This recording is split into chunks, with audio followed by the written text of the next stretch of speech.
Well, Let it do. I nared my whole body. the English language sucks to learn as a second language, dude. It sucks to learn as a fucking first language. Well, there's a time I took a shot of vodka up the ass. You gotta make sure that you get a texturized sniff in there. That's your whole take from it? Make eye contact. I'm fucking leaving, bitch. Welcome back, everybody, to the Absolute Talk Show. I'm Peej. I'm here with Eddie and Alan and our special guest, Dalton, today. How's it going, guys? How are you, Dalton? I'm fantastic. It's a lovely Sunday in Wisconsin. Yeah. We're not in Minnesota. You're not in Kansas anymore, Dorothy. Really had to think about it for a second. It was like, yeah, it's Wisconsin, right?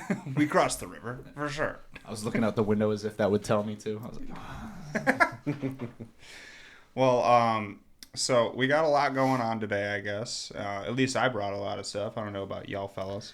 I tried. I mean, I got my Urban Dictionary as usual, which I toned down, so... Fucker. Well, you know what? You already said it. So what do you got, Alan? Oh, what do we got? Okay, rocking well, here? so like yesterday, some of us on the podcast went golfing yesterday. So the theme this go around is going to be golf. So first word is golf. Well, I would assume that it doesn't pertain to a hole-in-one. No. I try to avoid that because I figured that would go down a rabbit hole real quick. So I never did anything with hole in one, if you know what I'm saying. Well, give it to us. What's golf mean? Just the best way to ruin a good walk. The best way to ruin I it. mean, I think like that. about it. You're walking around 18 holes and you have some good shots, and then when you have your bad shots, and like me yesterday, freaking throwing his putter because he's just like, Dude, it was so yesterday. I don't know what the deal was, but we all just kept smacking that shit right in the trees. Oh, yeah. The whole day, all day. It never ended. And like if I did have a decent drive, like straight as an arrow, you could still see it on the fairway next to a pin. Oh yeah, 20 shots later, I finally make it to the green. Dang. Yeah, everybody was like, "What'd you get?" And I'm like, "Can I just not tell you?" It makes me feel better at least. Oh. man, I didn't think anybody liked to play golf. I thought it was just a reason to drink and drive. No, golf is a terrible sport because you get that one good hit or putt or drive or whatever, and you're hooked. You're done. It's like, I'm coming back, and then you hate yourself the next day after you try it again, and then all of a sudden you get that one before you leave, and you come back and fucking do it again. Yeah. Just like yesterday, like the whole game, I was doing ass. I had a couple of decent drives, and then I sunk like a 20-yard, like a 20-foot putt on the 18th, and I was like, "There it is. That was it. I'm coming back again." Coming back. So, but anyways, yeah, I have now tee off. I don't know. Yeah, because they're not so dirty or X-rated. Tee off. Well, I immediately would think of like fighting somebody, maybe. Close. Yeah. Okay. Basically, to punch someone, preferably with extreme force. Preferably, yeah. Preferably. A gentle punch might not cut it this time. And then, like the definition says, "I'm a tee off on you, bro." Yeah. Okay. Yeah. I'm pretty sure I've heard that phrasing before.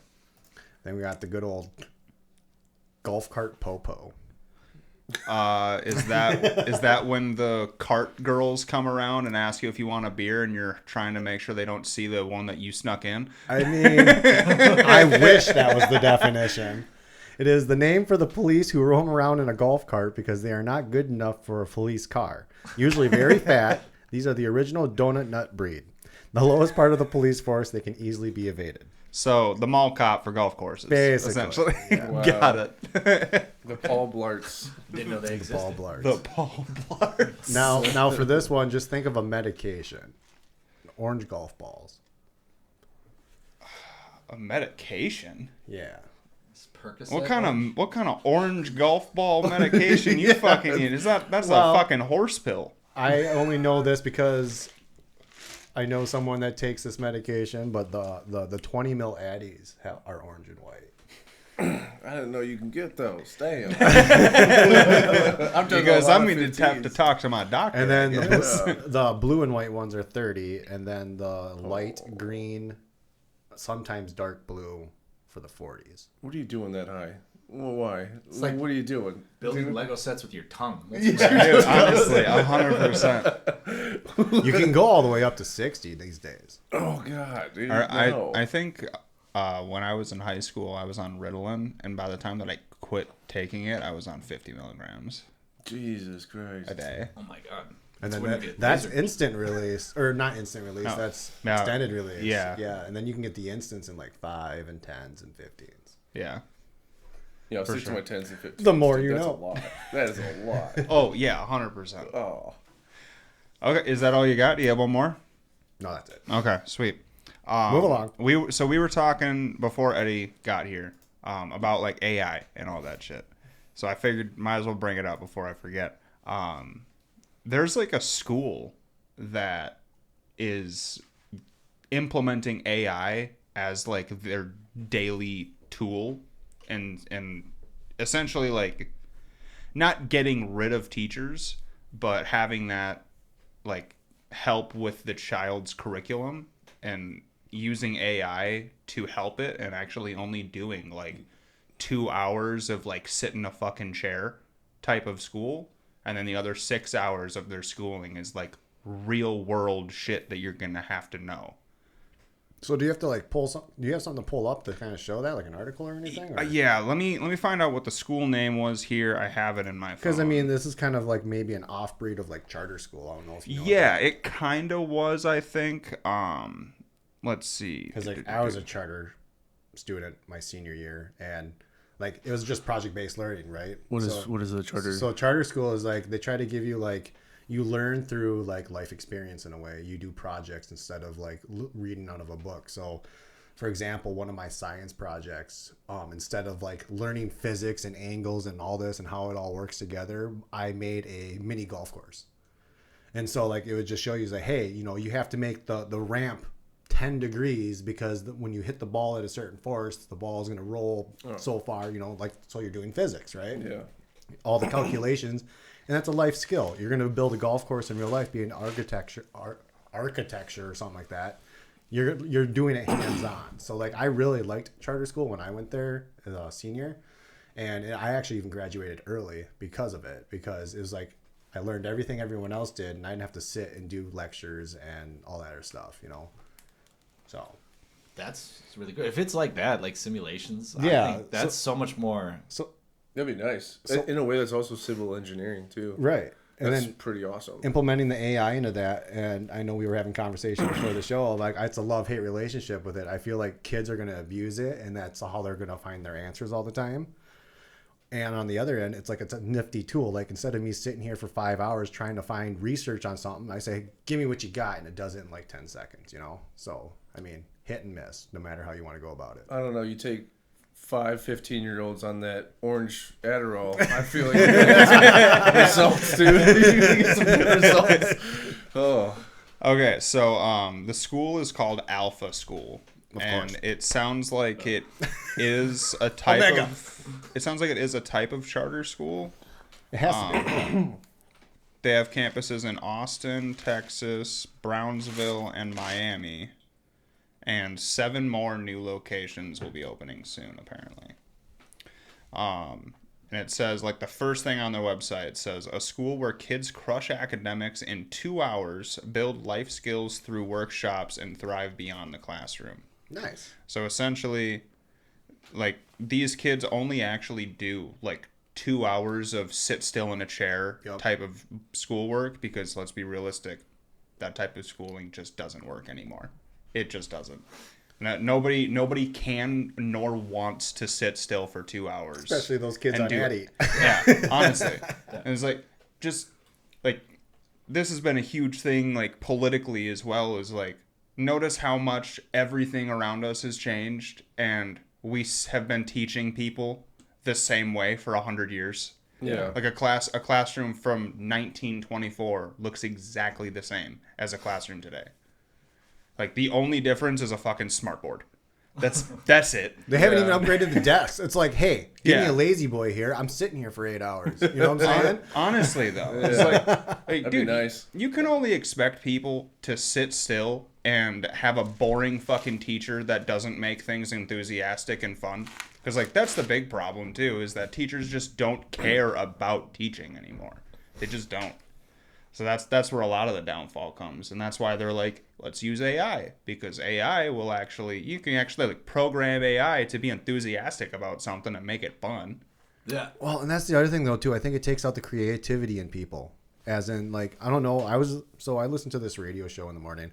And their new bit now is that they take AI, they give it a few words and a title and stuff like that, and it'll generate a song for them. I think the songs are pretty bomb, but like when you come back and think about it, like if a person that like worked really hard to become an artist in their life and worked their way up to the top and never used AI because they didn't have that privilege. Yeah, it's like now they're famous, great, but like now you have all like you, me, all of us. We could just type in a few words and then release a bunch of songs in an album, and if one hits, just like current songs, it's like boom, we're famous, and we have zero talent in that. Yeah. See, I actually see it the other way as like I think AI has us be more creative because there's nothing AI isn't doing that we haven't already done. Like it's all assimilation of things we've already done, like the hip hop they're making. So like we've been stuck in the same like rut for the last like 30 years creativity. That's why we're seeing movies. It's either redone, sequel, or remakeable, or whatever you have going on. So now it's just forcing us to do something different. And I like. It's harder because like we're also like we don't know what we don't know, so we don't know what could be created. But eventually we're gonna have to do it, Yeah. So it's a horse apiece, but I totally agree with you, bro. Oh yeah. See, I kind of agree with Dalton in a way. I see where you're coming from on it as well, though, because it's like the thing is that without everybody like already creating what they've created, AI couldn't be doing what it's doing. Correct. That's number one. Yeah. So it's like, yes, it does suck. But also at the same time, and I'm just going to use music as an example. Yeah.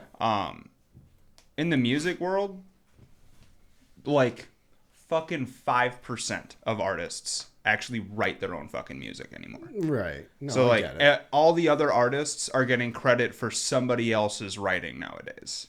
Mm-hmm. And 90% of the time, nobody brings any light to that because Katy Perry's so great or whatever. So it's like she's an astronaut now. Yeah, I guess. Should have stayed a California girl. Honestly, 100%. Blow off them fireworks. I'm sure you guys saw Wendy's fucking tweet after she came back. They immediately were like, so can we send her back though? That was all they said. Fair enough. And I got nuggets 20 minutes later. Yeah, honestly. Well, yeah, that was the joke that we were making about it when we were talking about it on one of the recent episodes, is that like, dude, you could have ordered a pizza, gone to space, and came back, and it still wouldn't have been there. Like it still would have been hot in the oven. Like that's how little you were in space. So if I would have ordered Domino's, they say 30 minutes or it's free or something like that when they deliver it, I'm like, I would have probably hung up there for at least 30 then and got a free pizza. Honestly, though. Well, technically, didn't they never actually go? Or weren't they just at like the top part of they reached. Alan pulled it up. They like got just out of like the atmosphere. Yeah, barely. Essentially, like it just fell back down. Yeah, essentially they hit the part of our atmosphere that is zero gravity. Okay. That's it. Yeah. And then they turned around. Yeah. But then the other thing is that everybody doesn't believe that it was a real flight. Of course not. Because when they came back down, the footage, like, first of all, there's no footage of them actually coming down and landing, number one. And number two, the footage of them like exiting the spacecraft, they opened the door from the inside of the spacecraft. And then somebody like ran over to them and was like, close the fucking door. And they shut the door. And then Jeff Bezos came over with this tool and like pretended to open the door, and they opened it again. Wow. All publicity stunt. I mean, did you watch when they brought back the two astronauts? I mean, it was on TV live.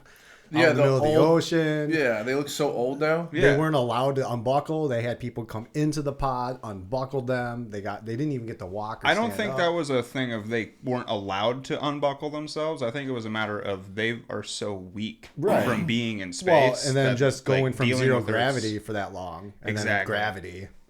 for sure. Well, yeah, and having the only like gravity simulating that you can do while you're up there is attaching yourself to a bungee cord treadmill. It's the only way, I guess, which is unfortunate. We got to figure out zero gravity, but that's for another day. That's another day. a few drinks in the golf course, we'll figure it out. But not to switch gears on you here, but I just noticed, like, looking into the camera, that I'm here shaking these smelling salts. I know. And I like kept I'm looking just over at jerking you. something like the dog or something, you know? The I'm whole like, time I kept looking over it at looks you, great. shaking your arm, and I was concerned for a second until I looked down. Alan's getting a little happy over here, guys. But the other part I want to bring up, too, is that the reason I was shaking up the smelling salt is because since we have a guest...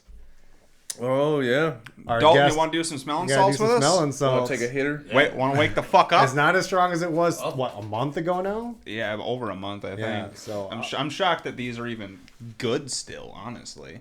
It was extremely potent. Like, him opening it right now, I'd Like smell intoxicated it coming the into the room. before. Oh, really? Yeah. I have like the worst sense of smell, but I do too. But It's straight ammonia, right? That's pretty much. I Yeah. actually think I can smell it from here. I'm like, I can kind of smell Yeah, it. yeah, you'll want to get like pretty much right in there because of how much it's What do you have to dying. do again? Just throw a little thing of water in there? Yeah, shake it up to pretty good? activate it. Get in there. Get in there. Oh, burning the left one right now. Take a breath. Yeah.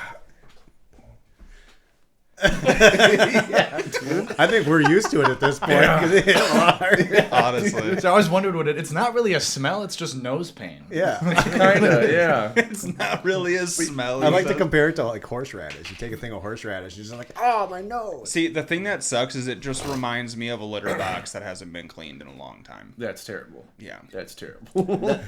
I second that. Yeah. It smells like it. Yeah, for sure. Which is what's unfortunate. So, cat pee in a bottle. There Woo! you go. Our favorite. All right, I don't want to sniff that no more after that analogy.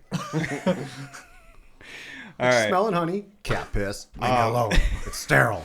Don't worry about it. Just all mysterious in the corner. Don't worry about it. I'm doing something. This reminds me of that skit from Family Guy where Peter's like, I don't know how to multitask, and he like lays down on the sidewalk while chewing gum.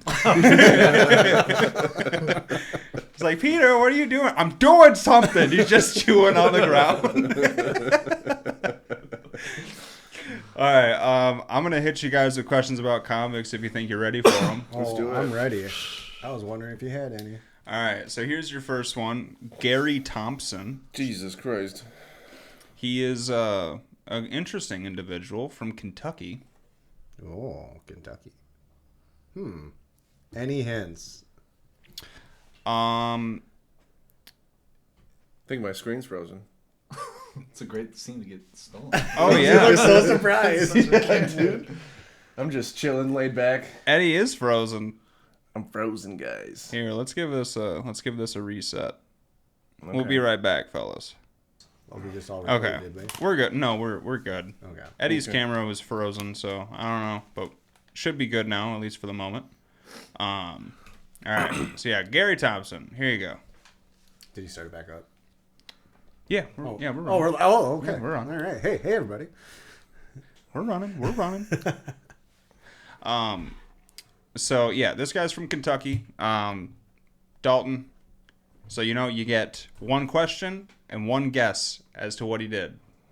And so I got to guess the crime. Yes. And it's usually something absurd. Did it have to do with like violence? Can I say is it a violent crime? No, it's not a violent crime. So it's definitely he was fighting rats in his basement. No. No, but that would be excellent. I kind of wish it was that, actually. Eddie, what are you thinking? I'd say minimum alcohol is involved or something, some kind of a substance. No, it wasn't, unfortunately. He looks like the type. If it's not violence, or I don't know. Poof. Yeah, I don't know. I don't have a guess. You got I nothing? like his thing. Maybe more like fighting rats. raccoons. You know, trying to like build an army of raccoons. And he just Animals aren't involved. At all. All right, well then Okay. at least out my one guess. Then what is all this for? Was he in the possession of certain things? Define certain things. Just anything of illegal. Doesn't have to necessarily be drugs, but he had something that's like illegal only in Kentucky or something like that. You know what I mean? No. Fuck. I'm gonna say he drove his vehicle into like a 7-Eleven or something. No. He did not drive his vehicle into a 7-Eleven. This Girlfriend's fella house. was scamming people by pretending to be mentally challenged. You could pull it off.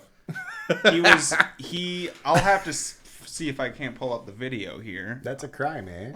He admitted to scamming people out of over $100,000 Damn. Wow. because of every day he would like go out and he would get in a wheelchair and he would talk like he was mentally challenged and homeless, and people would give him money, and essentially that is a scam. I want to he's know how long it took him to get that much money, though. Oh, apparently he was doing this for like over a year or so. Really? Yeah. That's still good income for a year. Kentucky's a lot of white people. White people hate Yeah, homeless. exactly. Just take your money and leave. We don't want to speak to you. Okay. Let's see if I can't find this guy. I found the original video, but I didn't save it, unfortunately. Oh, here we go. Bring it up. Bring it up. Do this. Give me 1 second.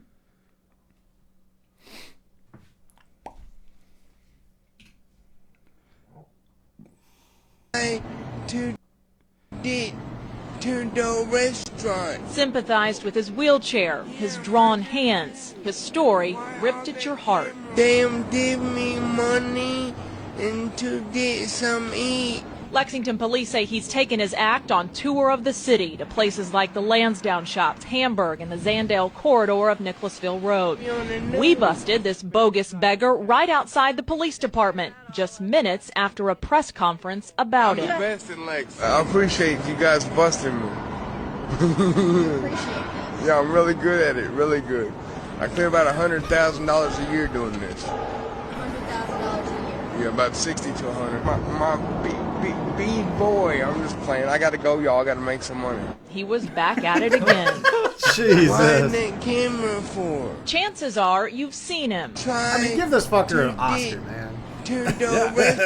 I mean, the fact that he admitted it, he was like, I've had enough money. I want the clout. Like, he straight up goes, honestly, kind of glad you caught me. Like, that's the fucking most wild thing to say. Just be like, honestly, I've been waiting. Like, y'all have been lacking on me. Like, I mean, at the same time, too, it's like, what is he technically being charged for? You said scamming people, right? says- But yeah. like, so according, does he claim his taxes? I mean, then this is a business. He's an entertainer. I mean, think about it. I mean, he could have done it legally that way.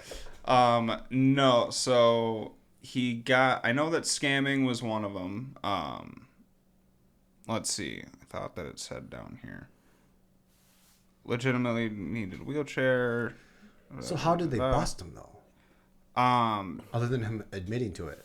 Well, I'm sure that people saw him from afar go from acting a certain type of way to, like they just showed in the video of him like throwing up peace signs and acting and being, normal essentially, Yeah. and just. Because my thoughts was like, This ain't normal behavior in general at all. someone came up behind him and didn't believe him and just threw him out of his chair and be like, walk, motherfucker. Just Dude, I saw a video the other day of handicapped tennis, And literally, it was like two dudes in wheelchairs, like going back and forth on either side of the court. And one dude hit the tennis ball to the other guy, and the other guy got out of his chair and spiked that shit over the net. Jesus. Take that, Serena Williams. Dude, immediately I was like, honestly, I don't know if this is all a bit, but if it's not, that would be the most fucking hilarious thing to do at a competition. It would not be okay. Let's say that. But just for the laugh of being like, it's a miracle. Like, that would be fucking hilarious. Oh man. Baby Lord Jesus came down from above and said, I got this. All right, here, I'll give you guys your second one now. So, Christina Solamento from Pennsylvania. Oh, What do you think this lady did, huh? She definitely looks happy, so it has to be some form of castration. No, it is not castration. But she's definitely happy for a weird reason.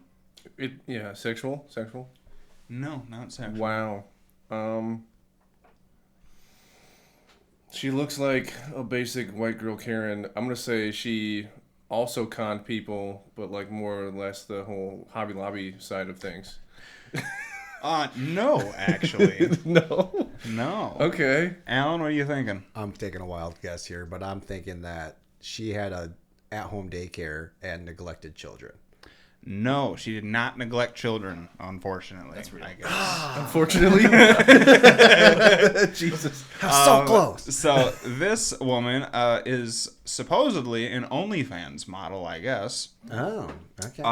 But she also not scammed people. Yeah, full of scammers. No. I see a trend here. She allegedly pooped on someone's car in a road rage incident. She Amber Hearded the car. So yeah, literally. So she got several charges from this, and they were, let's see. One was indecent exposure. One was, I think I have it on here. Oh, I think this guy says it. So she shit on someone's car. That reminds me of the South Carolina Hot Pocket. You guys remember that one? Oh, yeah. That's when you open up the sunroof and you take a shit through the top of their sunroof. Oh, Yeah. Have you heard of an Alabama Hot Pocket? I It's brought that so up too. much worse. I'm sure. It's so much worse. Have you heard this? You want me to tell? is it your sister's car? No. That's funny. No, Alabama Hot Pocket is basically somebody cleans their butthole, you poop in their butthole, and then you fuck their butthole with your poop in it. That's an Alabama Hot Pocket. It's terrible. What the fuck? Yes. Weirdest What the thing fuck? ever. Yeah, no, it's terrible. All right, so here is the video footage of it happening. Okay.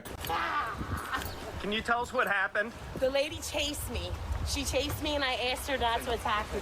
That is 44-year-old Christina fucking psycho. Solimetto being put into a Prospect Park police car. But you may know her by this, now viral video. Police say the Ridley Park mother is the woman seen Yeah, it's not a getting very out good of her video, car and, yes, defecating on the hood of the car of another woman. She's seen getting right back into her black Nissan we saw parked outside of her home tonight. That's what I'm saying. They were both headed in the same direction. They both lived not far from one another. And the woman in the dark colored car thought the woman was following her, where she was actually just going home. The incident happened Tuesday evening near the corner of 4th and Madison, I hope half that a cop block was wearing away gloves from a when they Little arrested League her. field where Oh man, Dude. the Delco Defecator video has The left Delco some... defecation. I don't know. It's been running through my mind all day since I There have been worse nicknames, I suppose. Delco. Solimetto was booked on That is a charges fair point, including... though. I would say I'm like... The only reason I don't shit on people's cars is because I can't wipe after. No, it's definitely the number one on my list, you know? One of things. Yeah. Maybe a couple other, but... Well, like, the thing that's just crazy to me is that, like, first of all, in the articles that I've read about this, they literally say that she took a shit and, like, smeared it down the car, which means she sat in that shit. Like, no pun intended there. But yeah, she literally sat in it and like scooted it down the car. And then this article basically says that the woman who she did this to was not following her. As a matter of fact, she lives like 4 doors down from her. So she was just going home. So she watched this. She went and parked at her house, and then they were like, well, all right, I guess that was an easy follow to find where you live to get police there. You know, and a side story on that. Have you ever been like on the end where you are following someone, you just happen to be going semi to like the same location or whatever? So like this one person in front of me was pissing me the fuck off because like they were like 10 miles under the speed limit, 20 miles over speed limit, just back and forth for like 5-6 miles, and it just happens to be like my neighbor 4 doors down, and I'm just kind of like, oh man, they're gonna hate me because like I was just on their ass. Oh yeah, dude, I've done that a few too many times where I'm just like, this motherfucker needs to move, and then I pull into work and so do they. Yeah, and I'm like, oh shit, that guy. And I get out of the car, I'm like, hi Oscar. How was your drive in? Yeah, honestly. All right, here's your third one for you. I don't even know how to say this dude's name. Samir Helio Pezzotto Filio? Filio? That would be a wild name. Silence, probably Fiho.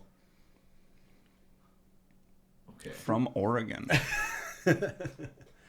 Oregon? I'm going on the scam scheme. Because it seems like what that was the last two is some type of scam. Not a scam. I don't think shitting on a hood is a scam. Well, he's just going to put that up. That was a scam of some sort. I was like, oh, I see the trend here. All the convicts got a scam of some sort, but it's not a scam. Okay. Oregon, I would say drugs. No, not drugs. What? He looks sad.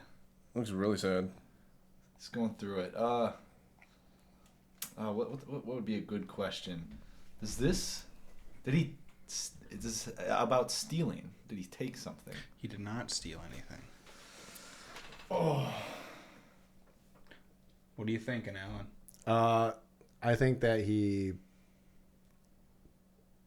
caught his girlfriend or something like that, cheating on him or something like that, and he just did something berserk and like a domestic abuse or something. Nope, not a domestic, but it was assault.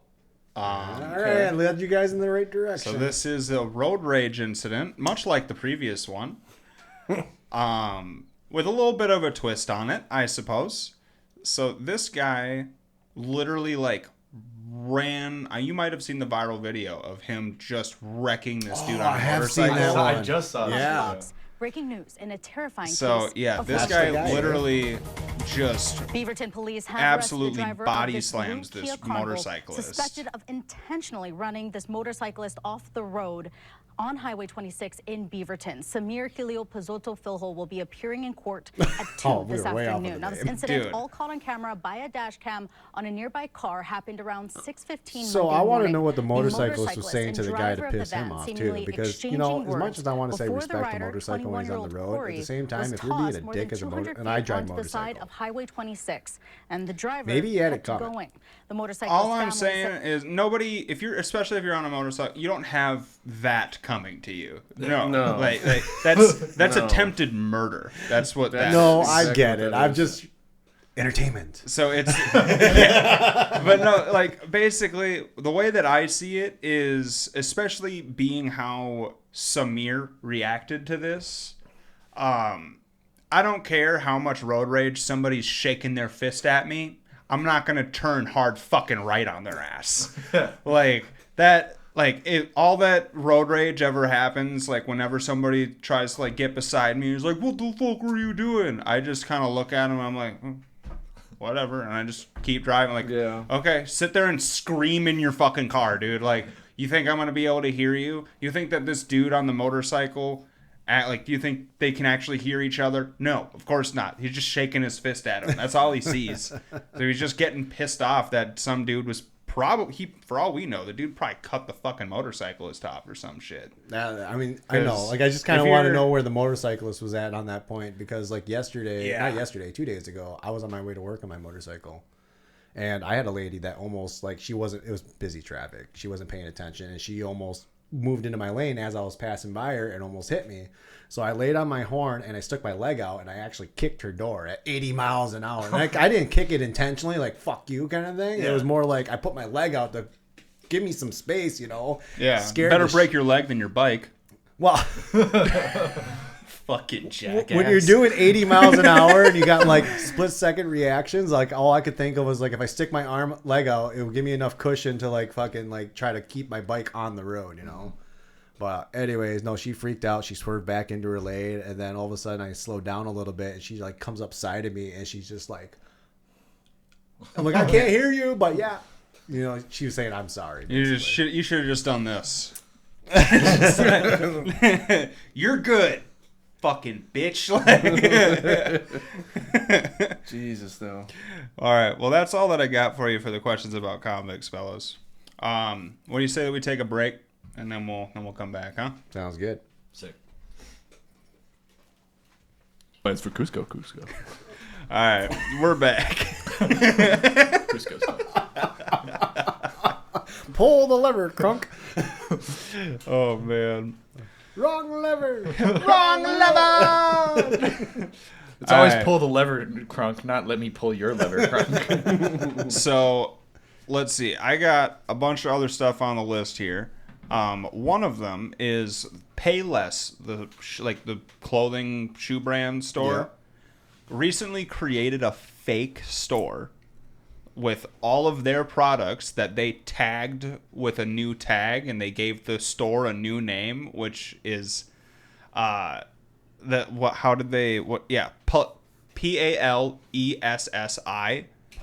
Palessi. So it's just a fancy name of saying Payless with an I at the end of it. It's French for oui. Gotta take a wicked yes. So they created a store, called it Palessi, rebranded all of their stuff with a Palessi tag to make it seem fancier, and it immediately attracted people into the store that were starting to buy their shoes for $500, $800, like $1,000. Like, people were buying all of their products that were just standard Payless products, and immediately being like, "What are you doing?" I was just showing the camera. Oh, you're a fucking jackass. But yeah, they were all like standard Payless shoes products, and the moment that they would like go and buy the product and they exited the store, they would like they would stop them and be like, "So, I'm assuming you didn't notice that those shoes are from Payless?" And they're like, "What? No way. These are the nicest shoes I've ever seen." Like, they interviewed a ton of people, and they're all like, "It's quality. It's amazing." And like they were talking it up because they figured it was a luxury shoe store or whatever. Crazy. Just the fact that they were able to put a fancier name to something, and that was immediately what made it all sell for 9 times the fucking normal price. So what you're saying is all we have to do is add an I to something, and we're going to be making big bucks. We're in the wrong. And you got to spell it in gold cursive. Yeah. Gold cursive. Perfect. Yep. Not Times New Roman. Not Times New Roman, you mean? Did you say Times numeral? Did I? Oh, yeah. You fucking moron. Wow. That makes me think of a concept. Like, you got play Deadful. No, this is like a real concept. Like, play Devil's Advocate. What would be wrong about next to the price putting the actual store's margins on that item? I mean, I don't think anything would necessarily be wrong with it, but I think a lot of people would probably stop buying stuff from a lot of places once they found out that they're going to make a $400 profit off of you. But what's wrong with that? Oh, I mean, the consumer doesn't have an issue with it, but the companies will, obviously. Fuck the company. You see the margins on the tag. Oh, yeah, but that's exactly why it won't happen, is because you're going to have to ask those companies, hey, make sure that you put down right on that shoe how much you're ripping people off, okay? So it's like, Well, so I think it could be a great countermeasure to, especially like in the increase in retail. So like inflation has gone up a bunch, but a lot of people have like seen that price, like Target, even Aldi, Walmart, they're just raising their prices to go with inflation, but they're over raising it. So I think that would be like super transparent, just being like, hey, what the fuck? So I just know from business that like usually a profit margin for a product, if you're selling one, is 15 to 20% over their listing price. And basically what that person, like let's say Walmart, they buy this one shoe and it costs them $50 a pair, and then they turn around and sell it to you for, let's say 10% to make it easy. So they sell it for $55 at the store, right? So they're only making $5 off of each shoe that they sell. The problem is that depending on you as a company, whether it's us starting a business or Walmart who's been established for a while, they'll buy 5,000 pairs. And then the company's like, well, you're buying 5,000 pairs, so we're going to sell them to you for $50 a piece. And then we come in and we're like, well, we can only afford to start our store off with 100 pairs. It's like, well, we're going to have to sell it to you for 55. Then that's why we would have to then put $5 on top of that. And then like, we're selling the same shoe for 60 because we got it more expensive because we're not as a big of a client to buy everything in bulk. Well, have you seen, I saw recently that Hallmark is now under a lot of fire. Hallmark. Finally. Because people finally. Well, honestly, for real. I'm tired fuck of the Hallmark. same fucking movie every year about the same concept. Well, the thing that they're under fire about is that like in their stores, like apparently people have like gone into their stores recently to like get their updated ornament list, because they have like every year they have like a custom ornament magazine thing or whatever, and everywhere that people have been going, whenever they ask for one at the counter, they go, yeah, for sure, here you go, but you need to take this sheet with updated prices as well. And everybody's like, well, what do you mean updated prices? And they're like, well, with all the tariffs and everything, that we have these are our new prices. And it immediately caused people to look at them and go, but all of your products are American made. They're not, you don't make anything overseas. It's all made in Kentucky. Why are you increasing your products? And they're like, well, because essentially. Yeah, basically they're getting all their material from China and assembling it in the USA. There's a big difference. Yeah. Well, there is a tariff on raw materials and everything, and that is like does affect things. How like is it is a smaller margin on finished materials or finished goods coming back and everything. But that is probably, however, whether they get the raw materials from wherever they get it is a different story. Like a lot of raw materials come from like the southern world, like Africa, and South America. And I know that there was also just a deal broke with, I can't remember what country it is, but there's a country. I think it's the UK. Where now the UK has now agreed to have 0% tariffs on all raw materials. So shit'll change. I don't know. We're going through it. There's nothing much we can do about it. Yeah, I mean, I don't know much about it, but I guess it's just going to be a matter of hurry up and wait for shit to either go up in flames, or maybe it won't. And we'll see. It'd be nice if it didn't. I'll be real with you. Buying a house, I don't want to. Eggs are too much, right? Well, let's go egg that house. Well, honestly, like that one thing has made me like think about like, I would get a chicken, like, because I'm like, you know what, I could fuck up some eggs. That's all I'm saying. Like every time I make breakfast, I'm making at least 3 or 4. You fat ass. Hey, you need protein. Can't be coming on toast all the time. Coming at me, bro? My fucking body needs protein. Like I can eat a plate and a half of fucking noodles, but if there's no fucking protein in that, I'm gonna keep going back because I just won't be full. I need protein in my diet. Needs tofu. My friend got chickens. Get the fuck out of here. Dude, I eat fucking tofu also. I don't even know why that's a thing.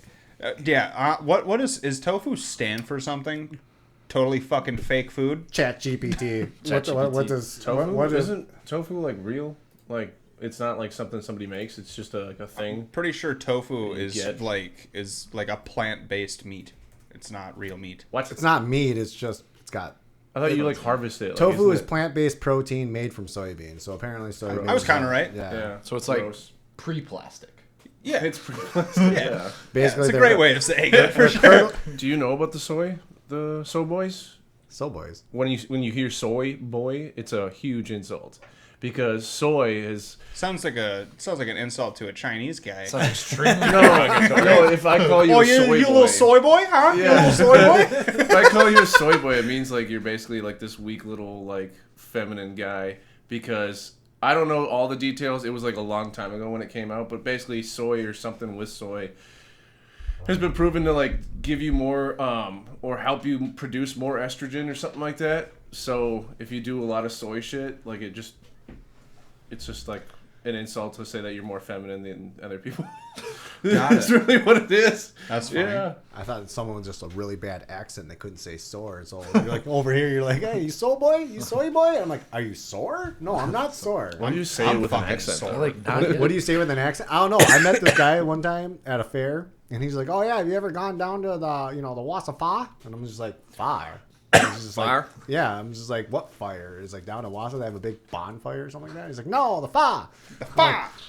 I'm like, what the fuck? What fire? And he's like, no, the county fire. And I'm like, oh, the fair. All right, we're going to take another break here because Eddie's fucking frame is fucking up again. Oh, so. okay. I was going to say. We'll be right back. No. Yeah, he knows. All right. Well, we're back. Yeah, he knows. So hopefully that stops happening. Yeah. I don't know what the deal is with that right now. I say fuck Ed. Just fucking relax the screen don't out. Fuck me. Yeah, let's do it. Right? Don't fuck you. Don't throw me with a good time. Dalton, let's do it. It's like, Eiffel Tower. Eiffel Tower. Finally, somebody says it. Okay. So we'll move on from Payless shoes and all that. Okay. Did you hear about? There's apparently an old Montana law. Oh boy. That forces the principal of a high school to take care of any horse that is rode to school in Montana. What? Yeah. So for a senior prank for the last day of school, all of like the seniors that had horses showed up on horseback and parked their horses there, and the principal fucking got to work, dude. Really? Like he took that shit real serious too, which is honestly kind of awesome. Cause like as much as I know that it's like what do they tie him to though? A bicycle rack or what? Well, I'm pretty sure they have actual like wooden tie-offs for horses. I don't know what you call them. Yeah, no, I know what you're saying. Yeah. Oh, like I took it as take care. Like he just walked out. And let's make some glue. Comes out and just kicks the leg, and it's like, well, you can't fix a broken one, so. The Family Guy one. Yeah, the Family Guy one. He breaks his legs. Like, how do you like it now, huh? Oh shit! T-Wolves won last night. Yeah, I was there. Sure, yeah, okay. Well, you left the bar. I was like, still watched. Where'd all your friends go? I still watched. And I was like, even the bartender's making fun of me. I'm sorry, my bad. Okay. Casually bring up a win. My bad. Okay, so it says 12 seniors rode over 4 miles on horseback to get to school as a prank on their principal. And he got to work and started taking care of them for the day. Nobody cares. Shut up. It's not as much as I thought it would be. Not as much what? Horses. Yeah, in Montana. Montana. I thought everybody. Oh, I know. I figured that it would have been like a whole fucking deal. Yeah, I thought that's just how they got around. I thought it was like the Amish out there, you know? I didn't think engines had made it there yet. Peej, when you brought up that story about the horse and everything like that, I wanted to also bring up, because we are in Wisconsin, I heard back in the day that it was illegal to tie your horse to a parking meter in Milwaukee. And it was a true law at one point or whatever like that. They said basically, yeah, you tying your horse to a parking meter doesn't mean that you get away without paying. So like whether it was a car or a horse, if it's attached to that parking meter, you're paying for that spot. So, well, what if you tie it to the parking meter and there's already 2 vehicles there and your horse is on the sidewalk? So no, I mean I wasn't digging too far into it. So what you're saying is he can be in a parking space, but as long as he's tied to the tree next to the parking space and not the parking meter, he doesn't have to pay. There's always a loophole. That's how I'm hearing That's that. what I'm saying. He's not tied to the parking meter, ma'am. I'm just picturing a cop trying to tape the ticket to the horse. Right? Just keeps handing the horse ticket. Just keeps eating them. Just like, motherfucker, and writes another one. Dude, that'd be awesome. And there's the more morbid stapler. Honestly, that sounds like it would be a Family Guy skit. Right? Just like, God damn it, again, it's just shitting all over the parking spot. Peter, you can't staple horses, Peter. Man. Oh my god. Alright, so apparently in Chicago, I don't know if y'all heard about this, there was an armored truck that bags of cash fell out of recently. Yes. Over $300,000 worth of cash.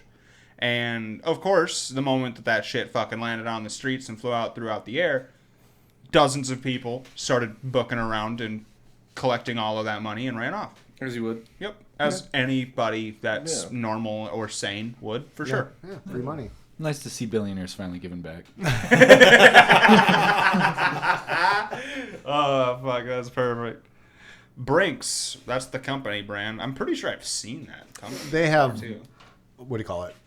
I think I've security seen, systems. Yeah, I was gonna say I think I've seen their security system logo on like businesses. I think that's what I'm thinking of. Jesus, what a payload! 50 to 100 people took off with roughly 300,000. Yeah, that would be pretty neat, I suppose. I don't know. I would book off with a good couple $1,000s. That'd be for sure. I mean, whoever was driving that truck is fucking fired. Oh, yeah. Because here's the thing, man. You just can't drive a fucking armored truck and not lock the fucking door.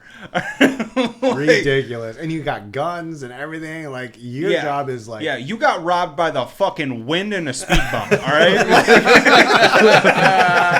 Yeah. Damn. You think they stopped at first? Or like the guy in the past was... Peter! Well, I have a feeling that it was probably just like they probably hit a bump and they heard the door like rack on the backside or something is the only thing that I can imagine.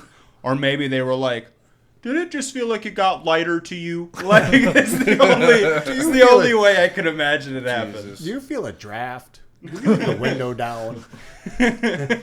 Oh my god. Oh my god. It's like, oh, maybe Spider-Man's on the top. Maybe you rip that bitch open. Right, everyone gets one, Peter. So, a lot of Family Guy quotes today, guys. Everybody gets one. Tell him, Peter. Yeah, apparently everybody gets one. Bingo. I do want to throw out there, too, just real quick. It's like Happy Mother's Day to all the mothers out there. Yes, absolutely. Happy Mother's Day to those. Except for mine. All them cool shooters out shit. there. Oh, shit.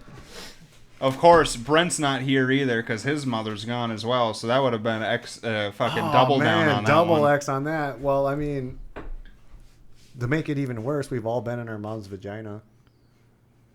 No, some have been in other moms. That's not how that works. Actually, you're a C-section boy. Okay. I also was a C-section. Oh. Yeah. Well, screw you guys. I'm going home. Well, have you guys heard that there's apparently like gauges of like gay that people people will be like, I'm 5-star gay or whatever it is. Gold star, platinum star. Yeah, gold star, platinum star. That's what it is. And they're like, I think gold star is like had a C-section, hasn't ever been with a woman at all, like never has ever touched a vagina. Gold star or platinum star or whatever it is. Gold is like you just never been with a woman, but you came out the vagina. Yeah, and it's like there's like Google it or do your Chat GPT shit over here. I'm the guy. The only reason I know this is because it was on another podcast recently. It was a show. I'm pretty sure. It was a show. I was living with my grandma and my gay uncle, and they always watched Will and Grace. And on Will and Grace, Jack talks about it because the one lady's like, gold star, what? And like Jack's like, yeah, I'm a platinum star. And she's like, what the fuck is that? And then he explains, he goes, it means you've never touched the vagine, you've never even like went through one coming out, you had a C-section, and like that was your birth, and then like so you've never touched one. And like that's how I figured that one out. It was crazy. That honestly, the fact that that's even like people were like having to rate the amount of gay that they are is kind of a hilarious thing. Honestly, that's pretty gay to rate how gay you are. If you think about it, that's the gayest thing you could do. It's like I'm this gay. I think it's actually more gay to rate how straight you are. You know, Why would that be like a thing? because you're proving something. You know? I feel like having to prove how straight you are is just it would definitely seem gay because people would be like, are you hiding something over here though? Like I have a feeling that like you're trying to make this too much of a point. Like Yeah. All right, what do we have for the gay star rating scale? In a hot second, I also sent a meme the other day to a couple of friends that says, if you jack off, technically you get hard by a man's touch, so technically you gay. I also saw that. Yeah. Good shit. Anyways, so from what I have found... Well, I like my own touch. Is that different? I don't know. Anyways, so there's actually two different scales. There's the gay star scale rating, which it goes 1 through 5 stars, and then there is the LGBTQ gold star rating that we were just talking about. Okay, so fill us in. What does this say? Okay, so yeah, they have the gold star gay and just platinum star gay. So there's only two. There's only the two. There's not a silver. There's not a silver. Yeah, there's no runner-ups. I don't know. That's it. I thought there was a silver and a bronze. Yeah. You know, like that's it. Just two levels. Granted, I don't know how many variations of I've touched a vagina there can be. You can pretty much it comes down to either you have or you haven't. So that being said, there's got to be a level where it's the cliche gay guy that like has a kid or two, then gets divorced and now he's gay. You know what I'm talking about? Hold on. There's got to be that rating somewhere. No, I saw the term. What? All right, run us through these. AI is only as good as what you put into it, right? So like when we were talking about it, I said gold, platinum, star. I thought it'd give me all the other ones. It didn't. So I said, what are the other fucking stars? So like these are not in any order at this moment. So anyways, gold star gay. Gay person, usually a man, who has never had sex with the opposite sex. It's kind of a badge of purely gay from day one in a humorous way. Mm-hmm. Platinum star gay. This takes it to the next level. A gay man who was born via C-section, via C-section, has never been touched a vagina, not even during birth. Again, this is all said jokingly, blah, blah, blah. And then there's silver star gay. Had heterosexual sex once, maybe in high school or while figuring things out. Dabbled in it, maybe. But ultimately came home to the rainbow. Bronze star gay. Had a whole hetero phase. Possibly even married with kids. Oh, geez. Yeah. So in the closet type. So yeah, Got in the closet, Huh. like good cover up. You know, lived a full ass episode of coming out of Netflix drama full episode of coming out. That's a fucking show on Netflix. I don't know. I guess now we might have to find this out. There is a show on Netflix called Coming Out. Well, just like there's that one show called My Husband's Not Gay. Yeah. If there wasn't a cry for the fact that your husband's gay, it's that show. Oh, 100%. Yeah. And we know that the wives signed them up. Like there's you was don't levels to sign that. up for that show and go, I'm not gay, honey, and then critique hummus and French. And then there's levels to that show too. Did you know that? They like break it down. There's levels to like how gay, like if basically their husband's gay as shit, and like they're a part of like I think it's Mormons, right? And then like they're like, okay, well, I'm marrying this woman. This is what I'm supposed to do. And when you like go away from the religion, you're basically exiled from family members, friends, whatever the hell. So they just kind of stay in, and then they have this rating of like a 1 to 4 or 1 to 5. And it's like basically how horny are you? So it's like so say if I'm just looking at Trent and I'm like, all right, I'm about a 2 right now, guys. I need come on, give him more credit. I might need a break because like no, it escalates quick. So like one is like you're just kind of like that guy's attractive. 2 is like I'm debating about running to the bathroom quick. 3 is like I'm gonna run to the bathroom, and 4 is like I'm gonna rape him right here. Like I'm gonna like try to touch him in a way, and it's like I'm gonna feel your balls right now. So like they basically just hang out with each other and each other's wives, and they're basically just having girl time, and they're just like, oh my god, I'm a 3 right now. And like they're like looking at the dude, and it's like, what the fuck, dude? Like it's like, okay, so you know you're gay, your wife knows you're gay, so like what happens? And it's just like that's what boggles my mind. It's like, okay, so how do you progress from there? Like you're just cool with your husband being gay, and 100%. Once a week, you just, financial stability. Yeah. Like what the fuck? So we got to know what these other two are, because these are the ones that made me fucking cackle. These are the two. So there's Diamond Star Gay, rare and mythical. Claimed by people who say they came out in kindergarten, invented glitter, and have a sixth sense for located iced coffee and drama. Okay. Yeah, okay. All right. And then the Galaxy Gay is the last one that I've got. Galaxy Gay? Galaxy Gay. So if you are Galaxy fucking Gay, you're not even on the star scale. Okay? Hell yeah. You've transcended labels and float freely in the queer cosmos. Pronouns? Yes. Fashion? Interdimensional vibes? Yes. So the way that the way that I see that, and they're like, you're not even on the star scale, that's like, that just makes me think of like you, like how they rate you in school, like A through F, and it's like technically if you do better than 100% and you get like perfect on extra credit, that's an S technically. So that's how I see Galaxy Gay. Galaxy Gay is the S of grading. Wow. Every presentation, way to put it, bro. The person's doing the splits. Like what makes you a galaxy? Like what the fuck? You just like extra flamboyant every time? All I'm saying is any of these terms, pretty much anybody can like be like, this is what I am. And as long as people don't know that you fucked a chick or whatever, like as long as they don't already know this information ahead of time, you can kind of get away with just saying it. But then that's the equivalent of what's it called for military, where you're faking it?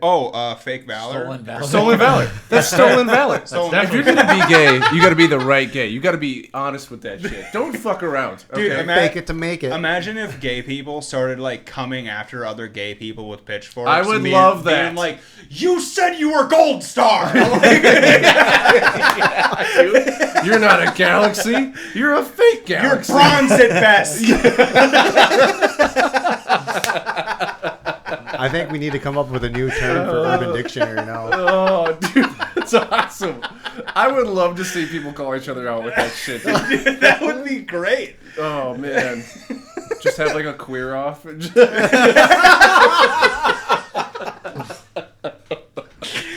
Now all I can think of is that episode of Family Guy, and Cleveland's just like, the only British word I know is fag means cigarette. And then Peter's like, well, tell that cigarette to shut up.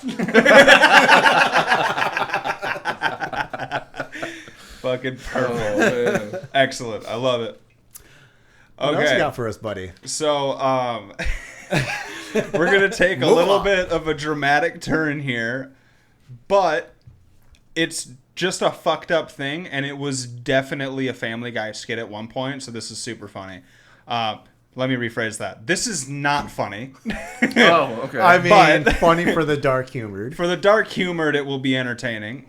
Several people were arrested after an American woman dies in the first use of the controversial suicide pod. So, if I do remember correctly, Futurama had a suicide pod in like their episodes where people would just like be in line.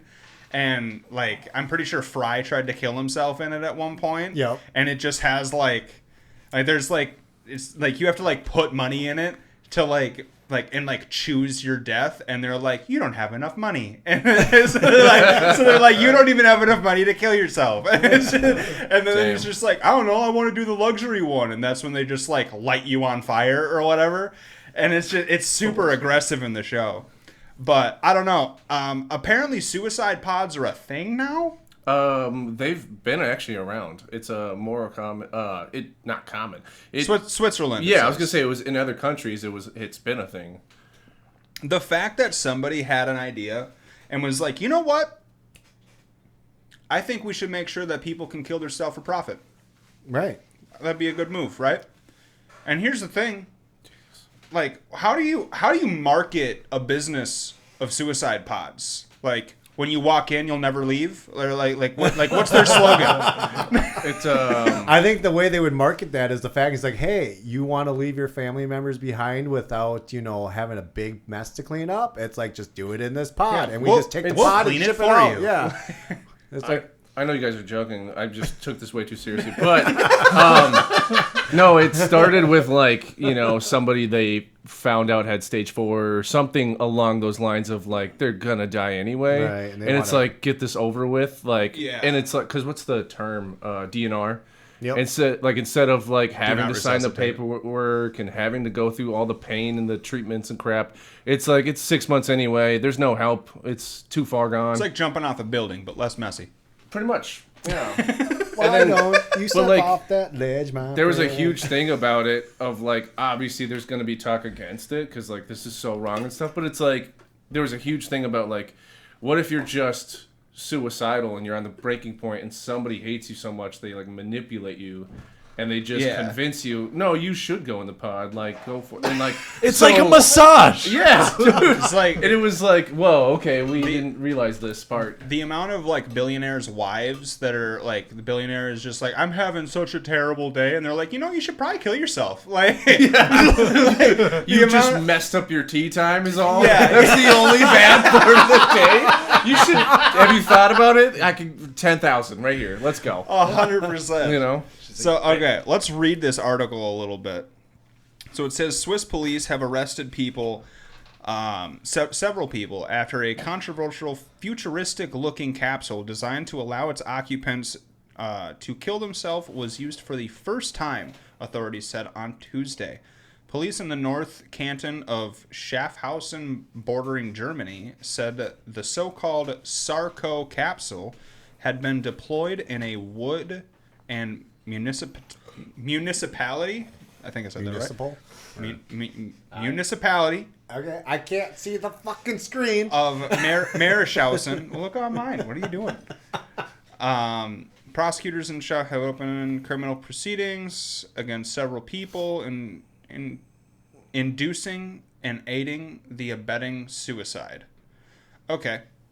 So it doesn't really go into much about it other than the fact that it just happened. Yeah, what were the features? Yeah, I want to know how does it kill you, or do you have to bring your own fucking item, like a gun or some freaking pills? Or what? I think it's the same way that they switched over to the prison death sentences where it's the chemical. You're just on a table, dude, and it's the chemical. They knock you out first. Do they clean the company's name? No. The company's name is The Last Resort. I'll pop a roach in them. I was just thinking about it. Cut my life into pieces. This is my Yeah, that's the thing is I want to know what is the mode of death. Here it goes. Yeah. Occupant releases nitrogen gas inside, lowering the amount of oxygen to lethal levels. It is the brainchild of Philip Nishek. Sure. An Australian physician famous for his work on assisted suicide since 1990. Dude, you specialized in assisted suicide for 30 fucking years? And this is what he comes up with for an invention? Literally a serial Let's killer. Just keep killing people. He probably only came up with the pod after Futurama came out with it. Right? Well, is that the fucker's face? So basically you go to sleep. Oh, no, never mind. Sorry. Is just what I'm gathering from this. That might be one of the people that died in this. They got a gold medal for it? No, he's a Paralympian. Oh, he wouldn't be holding it after. What if they just needed his death pose, so they just rigged it up? That would be the creepiest face to see on a death guy. It'd be the Bodies Museum. The Bodies. Oh man, dude, imagine that the Last Resort suicide place has a connection with the Bodies Museum. So they're no. Here's the deal. We'll do it for free. If we can give it to our homies over here. Right. That body museum. That's a fuck. I really want to see that someday. I kind of do too. It'd be wild. Have you ever seen that, Dalton? No. And I could see their name being that because Suicide Squad has already been taken. So, so the Bodies Museum, there's 7 of them. or something. And they're all over the states. I think there's one in Florida. There's one in Texas. I think there's one in New York and L.A. Yeah. And I think I don't know if it's still, but there at least used to be one around here. And it's literally like you're able to donate your body there after death, and they essentially preserve you and then make you into art, whether that's just skinning you and putting you on display, or like slicing you up in W's and just like pulling you apart sideways and just being able to, it's fucking wild, dude. And they also do animals. So they also have just like skinned elk just standing there. First off, like, what the fuck? Can we just pause for a second? There's a movie. I can't tell you the name of it. I couldn't tell. I don't fucking know. But it's basically, it still lives in my fucking head, the scenes in this movie. I watched it when I was a kid, but basically it's like, I want to say somebody like Jennifer Lopez or whatever. It's a woman who's dealing with this man, or it's a little boy or whatever the fuck. And he's like, he needs like a therapist or whatever. And then there's this like thing where she can enter his mind some kind of a way. And like she's in his like delusions or thoughts. And there's a scene where it's a fucking, she just walks in this room and it's a horse in the middle of the room. And then all of a sudden just like sheets of glass in sections go through this horse. And then all the sheets just slowly spread apart. And so you just see like little like 2-inch sections of this full horse, and you can still see like certain organs pumping, and like I can't get that out of my head to this day. What's this from? Look up a horse with glass. I don't know. Look it up on YouTube, like a horse getting something. What with really the glass? bothers me The is glass he had going that- horse like with glass going through. I don't fucking know. It's a movie scene. You just described like a horrific scene, and all I could think of was that. Dude, I can't get out of my Family head. Guy. No. Oh, the third one. The Cell. Okay, it's called The Cell. Dude, this Okay, I cannot. I think this is it. Same thing? This is a shorter one. Just a trailer. I just can't Yeah. get this out of my head, dude. So. Oh, AI you hear robot. the clock ticking? Do they show? Yeah. it? So Jennifer Lopez, and then clock ticking is a very important part, and then. Why? Basically, she's like the psychiatrist. She's just trying to figure him out. So he runs away. That's really weird. Yeah.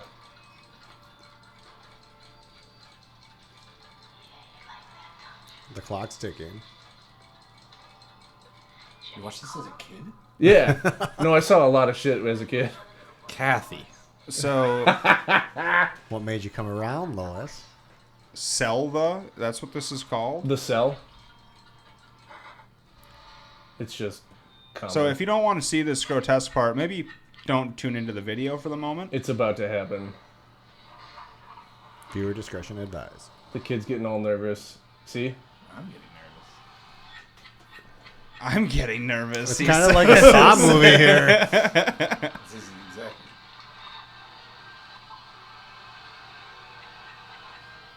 Boom. Crazy torture, like murders to people, and like she's trying to figure out like where is it going, like where's it starting, how is he getting here? Let's try to like help his mindset get to like a normal human being. So that's why she's like in his mind and trying to figure him out. And so she sees this shit. That's insane. Yeah, dude. And then I'm 5 years old. I'm just sitting down in the living room. Like, it's 9 o'clock And at you're night. like, ooh, a horsey. Yeah, dude, I'm just watching this play out. It's fucking wild. Yeah, well, yeah, and it's better that you explained that part, too, because I was looking at this and I was like, okay, Jennifer Lopez is a terrible fucking actress. Asterisk. You want to try that again, bro? Is a terrible actress because nobody would see a horse get fucking divided into 12 pieces alive in front of them. Yeah. And just go, oh. I don't know. I feel like he'd be in like- such shock. no, you would probably, well, that's the thing, is like, but you would have a reaction, though. Like, that's the thing. Fair. It was like, she didn't have a reaction. She was just like, wow. Get me out! Yeah, she's like, you know what? Actually, now that I think about it, I'm going to walk between you now. Yeah. Like, the horse there section. was room around her, around the horse. There was room around it. You could have gone around. No, you chose to walk Yeah. between the slices of it. It's crazy. That's fucking wild. All right. Anyway, moving on from dividing horses. I think a week later I saw Hills Have Eyes. You guys seen that? That's actually a really I didn't like phenomenally done well as far as the makeup and the props and stuff, because it looks so like it's whoever the makeup team was on point on the movie, if I could say so. Movie's not the greatest. No, it's not the greatest movie, but like the effects were phenomenal for sure. Yeah.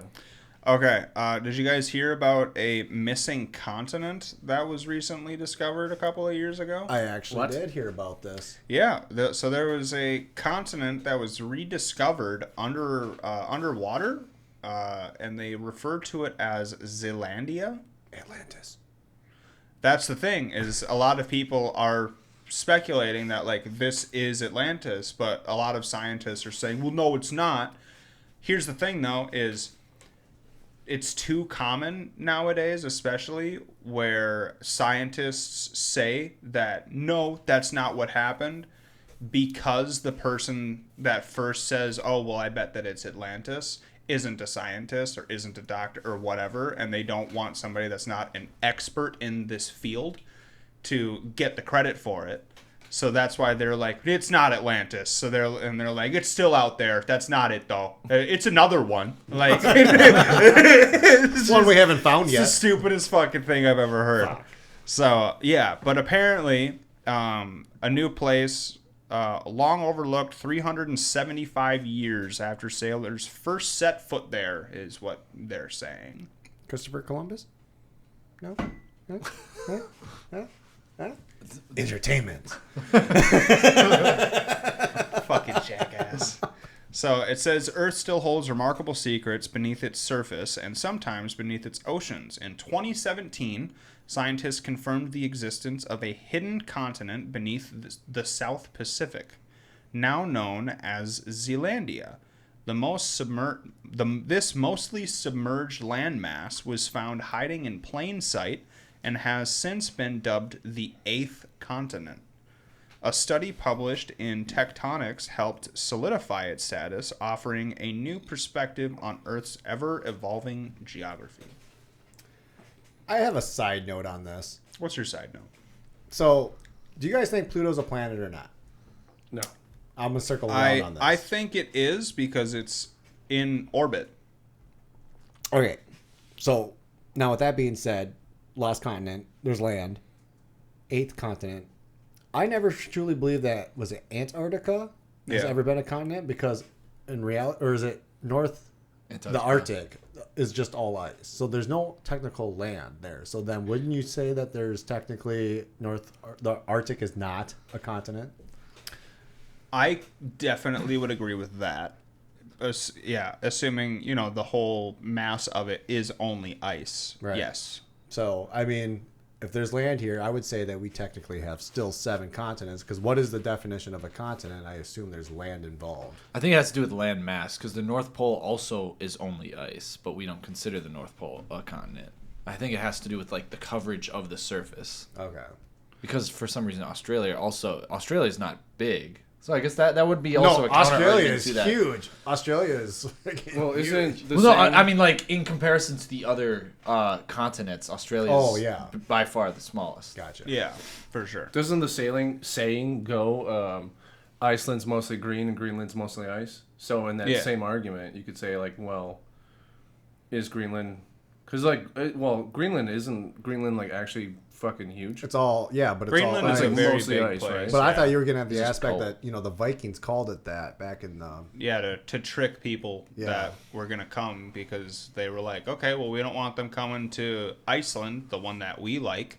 So we're going to call it Iceland and call the other one Greenland. So that way everybody goes, well, we're going to go to Greenland, obviously. Okay. And then they go there, and they're fucking shivering, freezing, and I'm pretty sure most of the people that ended up going there at the time died because of how cold it was. Prepared, yeah. Dang. They were scammed. Like those convicts. Maybe a little bit different, but yeah. Scammed out of their lives. Scammed out of their lives. The Last Resort, Part 2. Oh, Jesus. Okay, well, did you fellas hear about the 3 teenagers that invented a salt-powered refrigerator recently. Doesn't need any electricity.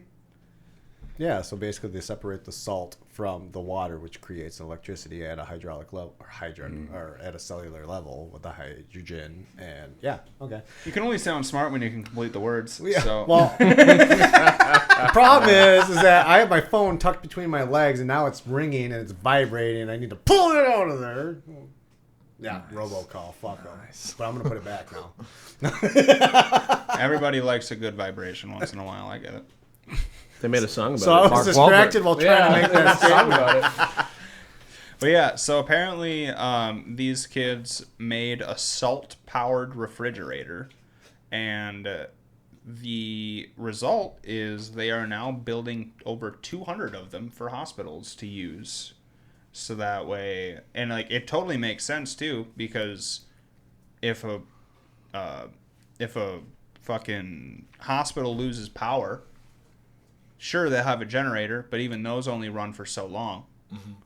So being able to have a refrigerator to hold viruses, vaccines, whatever it is that they're holding, and making sure that it doesn't fail if it doesn't need electricity, that's a pretty fucking good move then, I'd say. Oh, yeah. Yeah. Self-sustained. Yeah. Electrolysis. Yeah. Yeah, I know what you're saying. Oh, fuck off. Just say it. All right, let's see. What's the last one? Oh, yeah. Did you guys ever see this fucking video of this dude just doing fucking donuts in the middle of, Highway 10? Wait, Highway 10 where? I'm not quite sure. California.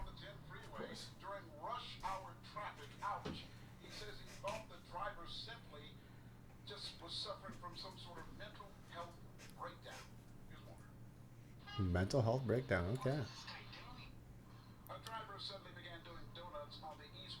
That's not donuts. That's just driving in a circle. Well, I don't know what else you would call it at the moment, though. When dude's just fucking spinning in circles. Yeah, the guy's doing fucking figure eights.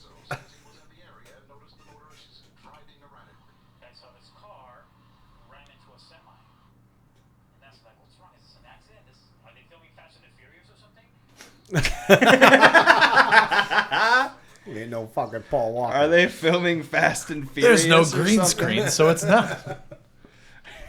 Saying, are they filming Fast and Furious is the funniest fucking way to talk about that, for sure.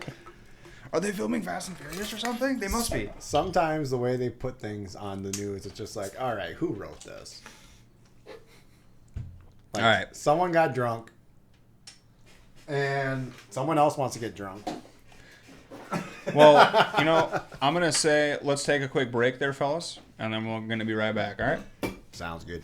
All right. Well, we're back. Yeah. So, Alan, do you have anything else for us today? I got other things, obviously. Yeah. But... Well, so earlier when we were on a couple breaks ago, you were typing into Google and it said something about babies rolling right or left. Oh yeah, yeah. What was it that it said? It was we were trying to talk about ceiling fans and how those that don't know, there is a switch on most ceiling fans. If it's from this fucking century, it's probably got a switch on it, and it will dictate whether it rotates clockwise or counterclockwise. And we were all having a dumb moment trying to figure out which way was for which season, because you turn it clockwise for... Oh, wait, I got it right here. Sweet. No. So, in the winter, you want to turn it clockwise. In the summer, you want to turn it counterclockwise. Because we had to turn the fan on in here a little bit ago because it's fucking 80 degrees here for once. Right. Freaking just spiced up. So we turned the fan on and we were like, I don't know if it's doing anything, and then we flipped the fucking switch. But while we were trying to Google this, I wonder if it'll just pop up again. Well, I mean, I got information up, but yeah, let's see what she's like. What way do babies roll first? What way do babies roll first was what it immediately populated to, which is hilarious. Okay. We know what you're looking up on the internet, but whoa, that is a wild accusation. That is wild. Gotta go cognito. Unless you're expecting, that is the only way you should research that. You know what, Alan? I think you're bronze gay, so... You know what? I want to be galaxy gay, okay? And for those that don't remember from earlier, that's the one where you're in the closet your whole life. And you had a wife and kids. I love that as an insult now. I know. You're giving bronze vibes right now. Yeah, you're giving bronze gay vibes, buddy. And if my one cousin's watching there in Alabama, fuck you. I'm lost. What? Fucking called him out, I guess. Yeah, so like the other day I was talking to my cousin and stuff, and I sent her a stupid video of me doing Alan's stupid shit. Okay. And she's just like, "Are you a homo?" And I'm just kind of like, "Wait, what?" So I called her and she didn't answer. She was working and stuff. But then like afterwards we were having a conversation about it, and she's like, "I'm not judging." I'm just like, hold the phone. Like, I understand I do some crazy fucking shit, but I am not gay by any means. But anyways, so that's where that came from. So now with all this gay talk, I'm just telling my cousin when she hears this episode, fuck you. Interesting. Got it. Got it. Okay. So there was a backstory to this that apparently didn't matter, but yeah. No. Did I not circle into that backstory? Okay. Anyways, so I just typed in to ChatGPT, which way do babies roll first? It did the whole front to back thing. So basically tummy to back. It says anywhere from around to 4 to 6 months, from back to front, around 5 to 7 months. And I said, well, do they flip right or left right? You know? I immediately thought that was what it meant. That's like what I laying thought on their too. stomach. What way are they barrel rolling? Yeah, are they going to barrel roll right or left? I mean, is there an incline? What, you know? I thought somebody was baby bowling. Go ahead. I immediately thought about it of like, is this going to tell us that like one side of the body is heavier than the other? I don't know. But basically what it's telling me here. The heart's on the left side, they say. So that was my inclination. Technically, it's not. It's in the middle of your fucking body. It just says that most babies don't have a strong preference of which is first, right or left. But liars! Let me finish! That reminds me of the when you guys were saying the bowling thing. It makes me think of the Malcolm in the Middle episode where they're doing the shuffleboard, but with their babies. Oh, and they're just pushing the babies across, and he's like, "Yes, I won!" And like the wife catches him, and he's like, "Mom, aren't you gonna freak out?" Like, no. I want him to enjoy this. This is the happiest he's going to be for years. But basically, when it comes down to whether they turn right or left first, it all depends on like their tummy time. If they tend to turn their head to the right, they're more likely to turn to the right. I think it's more of like if you're right hand, left hand dominant. So if you're stronger on your left or you're on your right, that's which way you're going to end up turning first, because that's going to be your stronger arm. Grab my stronger hand. That just popped in my head. Sorry, squirrel. All right, Gary. Scary Movie 2 reference. I understand. I get it. There you go. Thank you. For the listeners, now you just learned a fact that you can care less about babies rolling a certain way. Have fun with that information. I don't know. I mean, I have a couple new nephews and nieces here. Just fucking fuck so here. So if they're listening, you should just start rolling them one way. You should grab like How many do you have? How many do you have now? Two new a nephew and a niece that were just born within the last 6 months or so. What you should do is you should take one and roll it only on the left side, and take the other and roll it only on the right side, and see if we can't just force them to be manipulate their roll. Kind of let nature versus nurture take effect here, right? And be like, okay, well, you were about to be a righty, but we're gonna work on that. We're gonna work on this. What if like every other day you flip them right or left? Is like, will that make them a switch hitter back down? Later in the day. I think that's just a pancake. You're only supposed to flip it once, Well, if my sisters-in-laws are listening, flip my niece and nephew. Our kids? Our kid? You are from Alabama. Wow. He is north of Highway 8, though. We know that. Fuck off.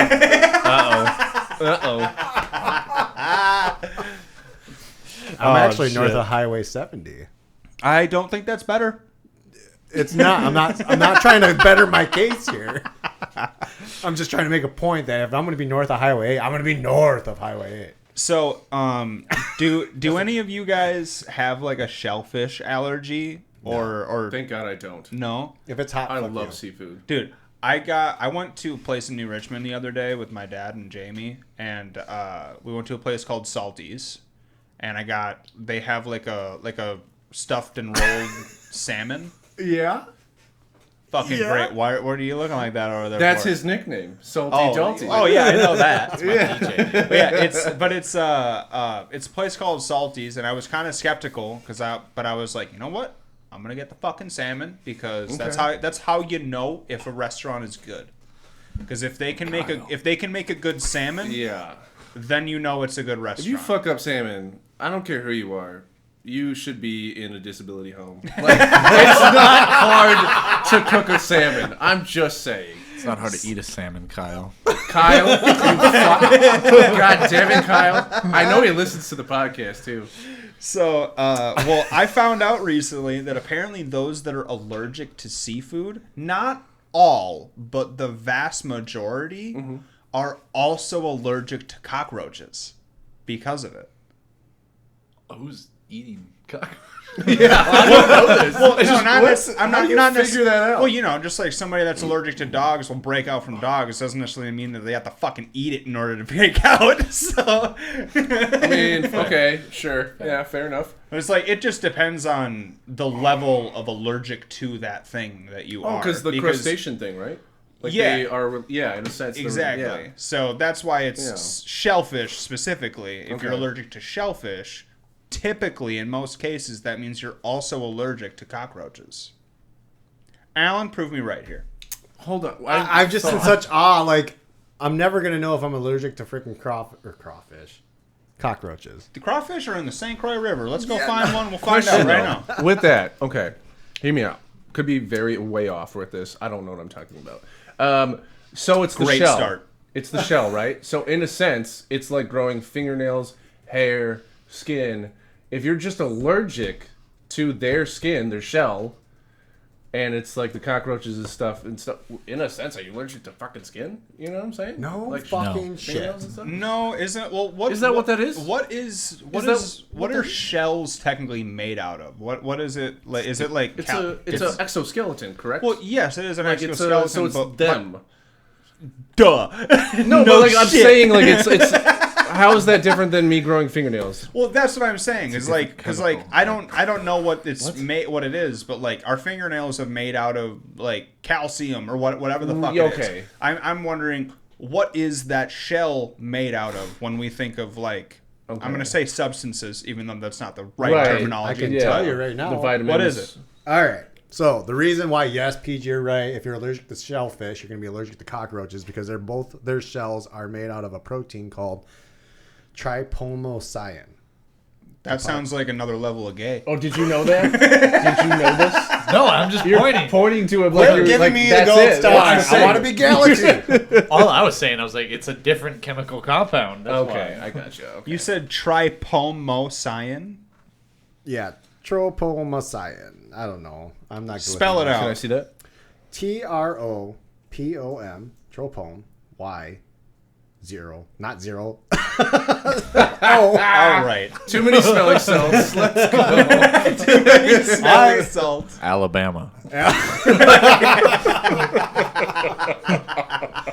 I'm so glad I didn't take a sip. That would have been all over the computer. Are you typing this down, Peej? I'm not typing it down. Whatever. I just want to know what it is. TROPOMYOSIN. Okay. Trypomocyan or trypomocyan or So that's the chemical. That's what makes it. That's the protein. vitamin protein. That's okay. So that's what people are allergic to. That is what people are allergic to. Okay. Interesting. Yes. Okay. So I was kind of right on that aspect then. Question. I'll give you 500 points. With that though, I'll take that. Nobody else has gotten anything, so I'm winning. Yeah. Would you also be allergic to scorpions? I wonder. Does this include scorpions? I think I would just always say if you're allergic to shellfish, they have venom. No, like the fucking just a scorpion being a scorpion. Like, would you like have a reaction? I feel like a scorpion. Being a scorpion. It would says still here, yes. There's non-poisonous scorpions too. It says right here, yes. Oh. So Because it's the whole crustacean family, right? Look up what animals are in the crustacean family. What animals? Are they animals? Or are they insects? What the fuck would you call it? What'd you say? All I'm saying is if that's considered an insect, I'm going to use that suicide pot. So... I consciously love sea bugs. Sea bugs are great. Dude, listen. Lobster. If what something considered an insect can become as big as my fucking shoulders, I don't want to be here. I think that's a good point. I think pugs are insects. What is spiders? Spiders Arachnid? Yeah. Spiders are arachnids. Scorpions fall under that. Oh, okay. Scorpions are technically arachnids? Frightening. Well, are they technically both arachnids and sea fish? I don't know. But shellfish, I mean? Sea fish? Under the sea. Wait, they're fishes, right? That's a land cow. All I typed in... It's a land cow, he says. Sea potato. All right, Alan, sorry. Continue. So all I typed in ChatGPT again was what animals are in the crustacean category. And it says shrimp, crab, lobster, crayfish, krill. Less common are barnacles, isopods. So then is crustacean limiting to the water? But that's crustaceans, not shellfish, right? Okay, so let me redo my So if you have a shellfish allergy, what on land does that also entail? Because I saw a thing, that's why I brought up scorpions. I saw a thing is like if you're allergic to I think that's the better scorpions, question that we're trying to get to right now. Yeah. Is what land animals are you also allergic to if you're allergic to shellfish? He just wants to know if you can eat an armadillo. That's pretty much what You can eat an armadillo. I totally want to, but if you don't cook it right, you die. With a shellfish allergy. Wait, actually? Yeah. Why do you know this? Why do I know this? Because I wanted to... Alabama. No, because like, I've been to Australia a few times, and I know over there that every once in a while you hear about armadillo, and I'm just like, I want to try that. And yeah, so interesting. You can eat an armadillo, but you have to cook it right, otherwise you're fucked. Why? So why is that? Like, I mean, obviously that's the case with pretty much every meat. Is you have to cook the salmonella out of it or whatever the case. Because they actually have like some type of toxin or something. I can't remember. Isn't there like quite a few fish? Oh yeah, because they carry leprosy. That's why. What? Oh, what the fuck? Leprosy. So if you like your steak medium rare, that's no bueno with an armadillo. Oh my lord. Oh yeah, well of course it's like I feel like that would be a better referring to like how you cook a chicken. You can either cook it all the way or you die. Like that's kind of the only way to cook a chicken. On the toilet, you'd be shitting your brains out. Yeah, exactly. Yeah. So do you guys want to know how to cook an armadillo southern barbecue style? I mean, I'm never gonna eat one. Yeah, I mean, fine. I don't know if I need all that much info. Well, let's get back to the question at hand, though. What land animals are you going to be allergic to? If you're allergic to shellfish. Yeah. Because now we've now figured out. I only thought cockroaches, which is what I found out recently, but then you asked scorpions. You asked scorpions, which apparently is also the case. So what else is there? Says if you're allergic to shellfish, you might also react to certain land animals. Cockroaches, dust mites, crickets, and grasshoppers. Oh, that would suck because we got a lot of grasshoppers around yonder here. Yeah. Mealworms and superworms, scorpions, and tarantulas. Tarantulas? Tarantulas fall in there. I'm sorry, what's a superworm? Yeah, what the fuck? It just flies by. I think the thing on SpongeBob. The fucking. See, I immediately was thinking that a superworm is that thing that RFK Jr.'s got. Okay. The big Alaskan bullworm. So yeah, there's.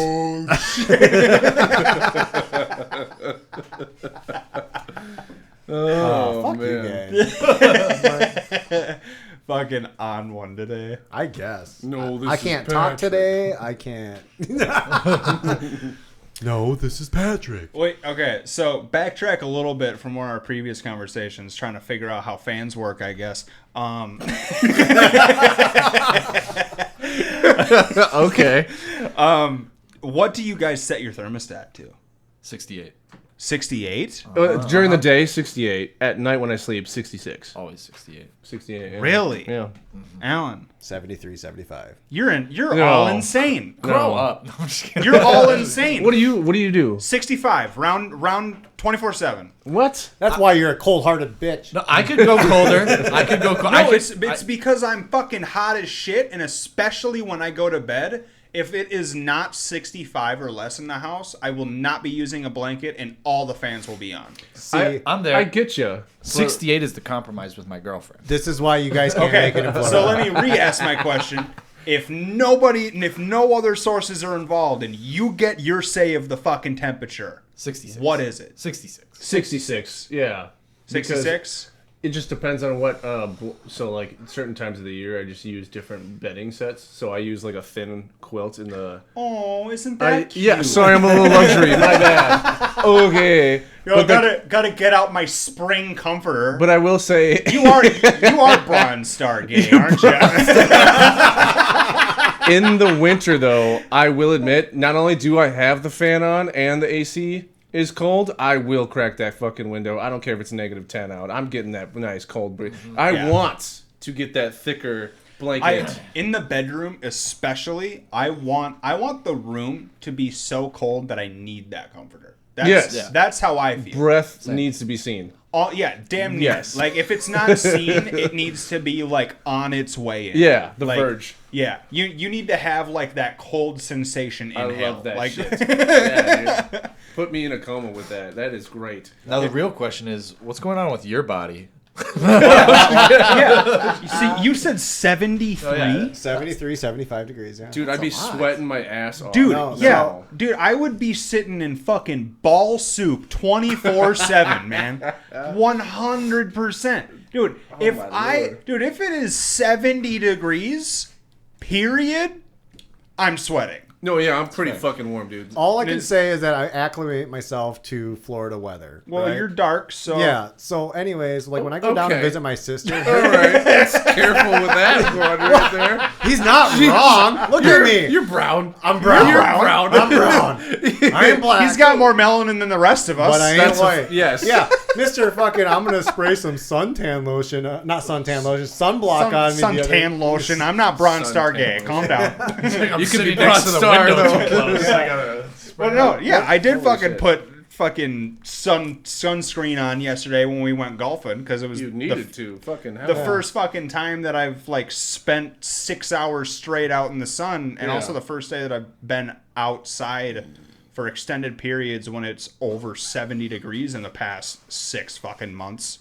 But not this guy.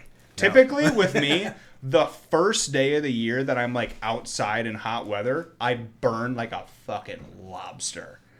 But if I fucking throw the sunscreen on and like the first couple days that I go out, I'm aces because I get like that nice base coat and I don't burn after that. Bronze gay. I love Bronze the gay. way you describes that. I get that nice base coat and I'm fucking sore from there, dude. Well, dude, it's like I bet if I fucking showed you my thighs right now, you'd probably be concerned with how white they That's are. a very bronze thing to say right there. I'm just gonna say that right now. Well, I'm like a fucking Oreo. Why? That makes sense to you. No. So from the middle of them is white. Yeah, the middle is white. So like if you think of an Oreo, you're more like a chocolate Oreo. You're very brown. Well, you know the peanut butter pie Oreo. Yeah, peanut butter. Okay, double stuffed. We can make that happen. See, I kind of agree with what Eddie said that you're more like a chocolate Oreo. Are you referring to the ones with the chocolate icing in the center? No. So it's brown icing? No, because then it's still black and black. He's not. Well, that's black. what I'm saying. But He's that's what I'm saying. Brown on the because outside. It goes black, white on the brown, inside. black. So it's still Basically, his belly's the whitest part. Yeah. Everything else is just brown. well, probably his dick. My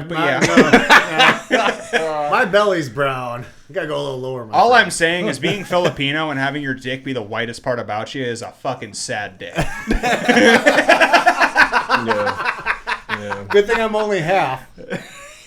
Sorry about that. Which I don't think that helps. I don't my think case. that's the flex you think it is. No, it's not. Now that I said You're that, saying the same thing, actually, and he's using it against you. You're not helping you at all. You're just confirming. That's why I drive a jacked up Somebody truck. had a topic of debate or stuff? Well, I had a topic of debate. Okay, what's up? is water wet? Oh God, no. Or does it just make things wet? No. If I'm shooting a basketball, water's wet. You guys are looking at me in disgust and disappointment. Because this was like, what, 4 years ago? Can we not? Yeah, this is an old conversation. All right, well then go fuck yourself. This is like the gold blue dress bullshit. Yeah, honestly. And here's the thing is every time I see that, I'm honestly just convinced that the people around me that were saying, no, it's blue and black. And I'm like, it's clearly white and gold. I'm convinced that all the people around me were like fucking with me to like keep it going. And they're like, well, no, this is what I see, when they didn't see that. Because when you Google the blue and black dress thing, it shows you photos of either one. Right. So it's like, ultimately, I'm just convinced that people would like select the white and gold one and show it to people and be like, look at this blue and black dress to fuck with you. Same with the water thing. It's like, I feel like anyone who's arguing that, you're just trying to keep the thing going. Well, yeah, That's all you're doing. I'm pretty sure that, because if I remember right, like the whole thing about it was that it was literally just a matter of people, like, it was Photoshop to an extent, because literally all that it was I think it was just a matter of having the original photo and switching it to the negatives or something like that was essentially what they were doing. And that was how it was giving that look. The actual dress does do that, but it's dependent on the light around it. Okay. Yeah. So I think that's where the whole thing came from. Right. To get to the is water wet, that's the stupidest fucking question that I've probably ever heard in my life. Thank you. But screw you guys. To answer it, I don't think that something can make something wet without it being wet itself. Yeah, it's the same thing. Is fire hot, or does it just make things hot? Because it's hot. Yeah.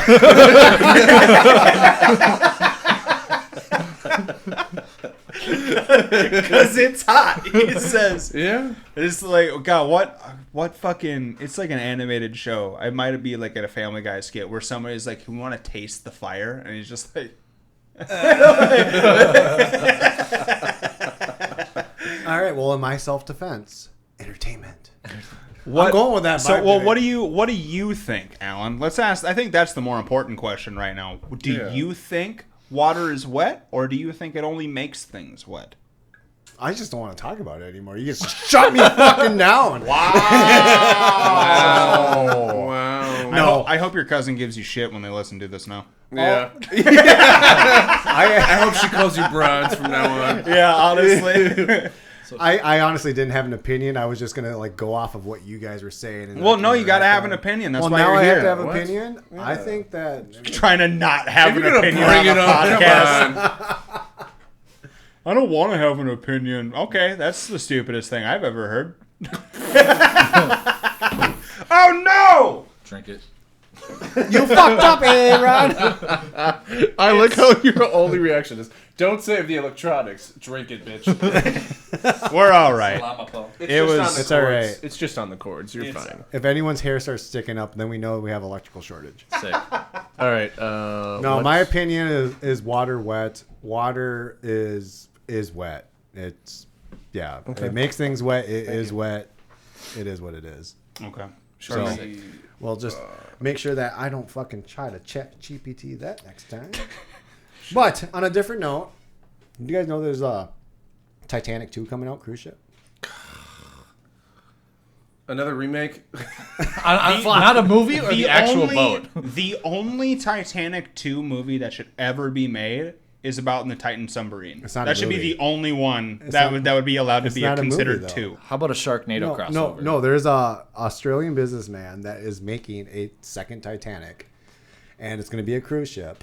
And his plans are he's making a cruise ship. He's making a cruise ship. This is going to be hilarious. And he's going to have it run the same route as this original Titanic. I hope it happens. I mean, it's been in the works since 2012. There's been a lot of hiccups, financials, political. So this isn't a movie. No, this isn't a movie. Okay. This is literally like that's where I was. I am on a waiting list right now, so that when the tickets come out, I want to buy these tickets. I will have to fly over to Europe, get on this fucking ship, and then take the Titanic all the way back to New York. Why not? Why would you do that? Not only do I hope it happens, I hope Katy Perry's on that goddamn ship.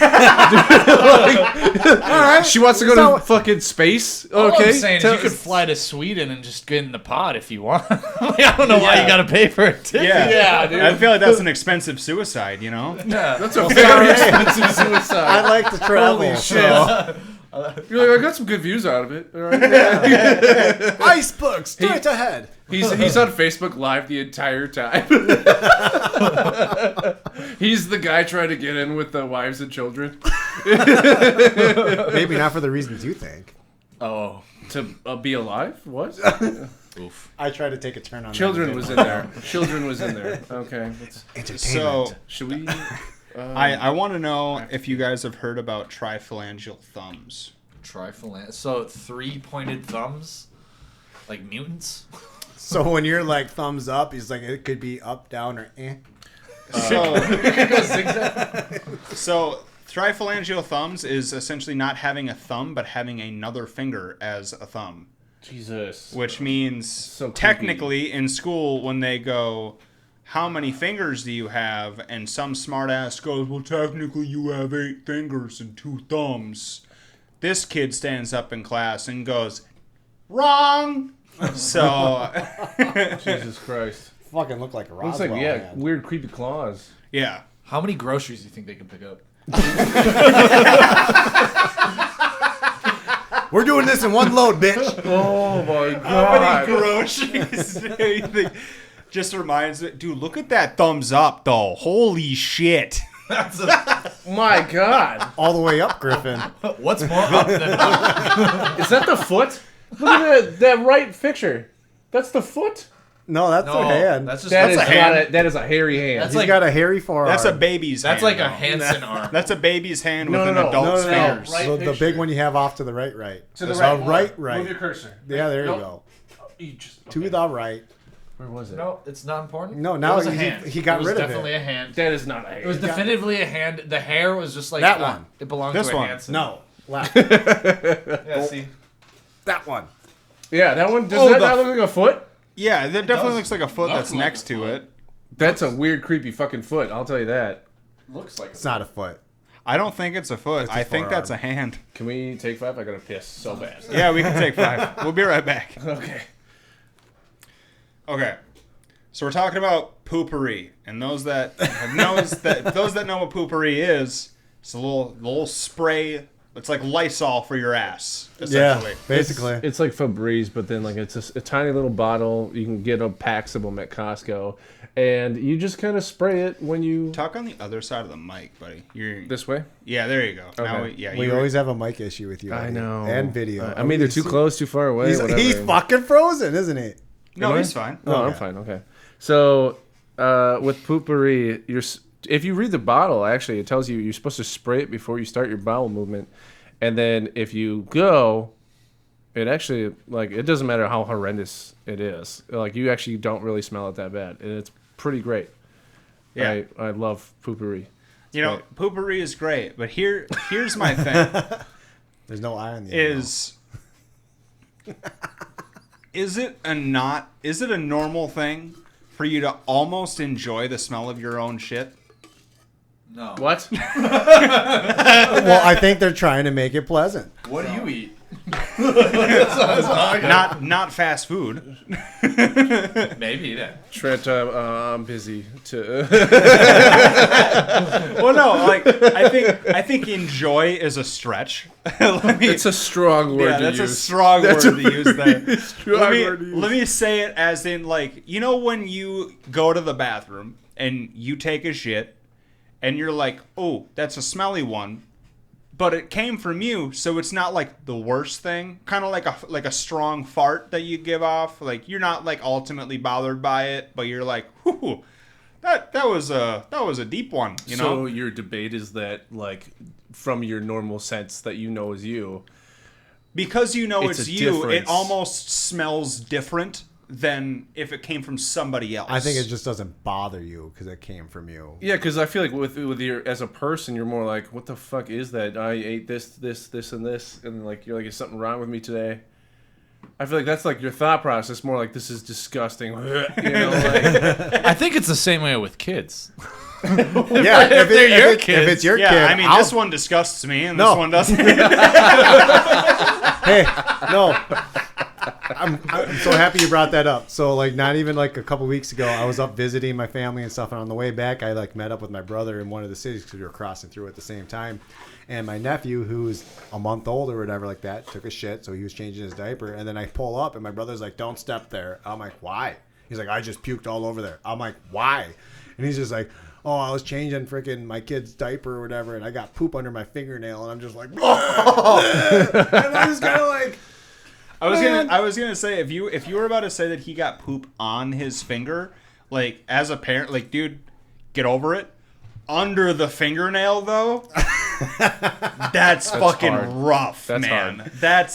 That's rough. Because like that just reminds me of like when I was in foods class in high school, and like the foods teacher literally looked at us and was like, "Just so you know, technically, this is how you're supposed to wash your hands."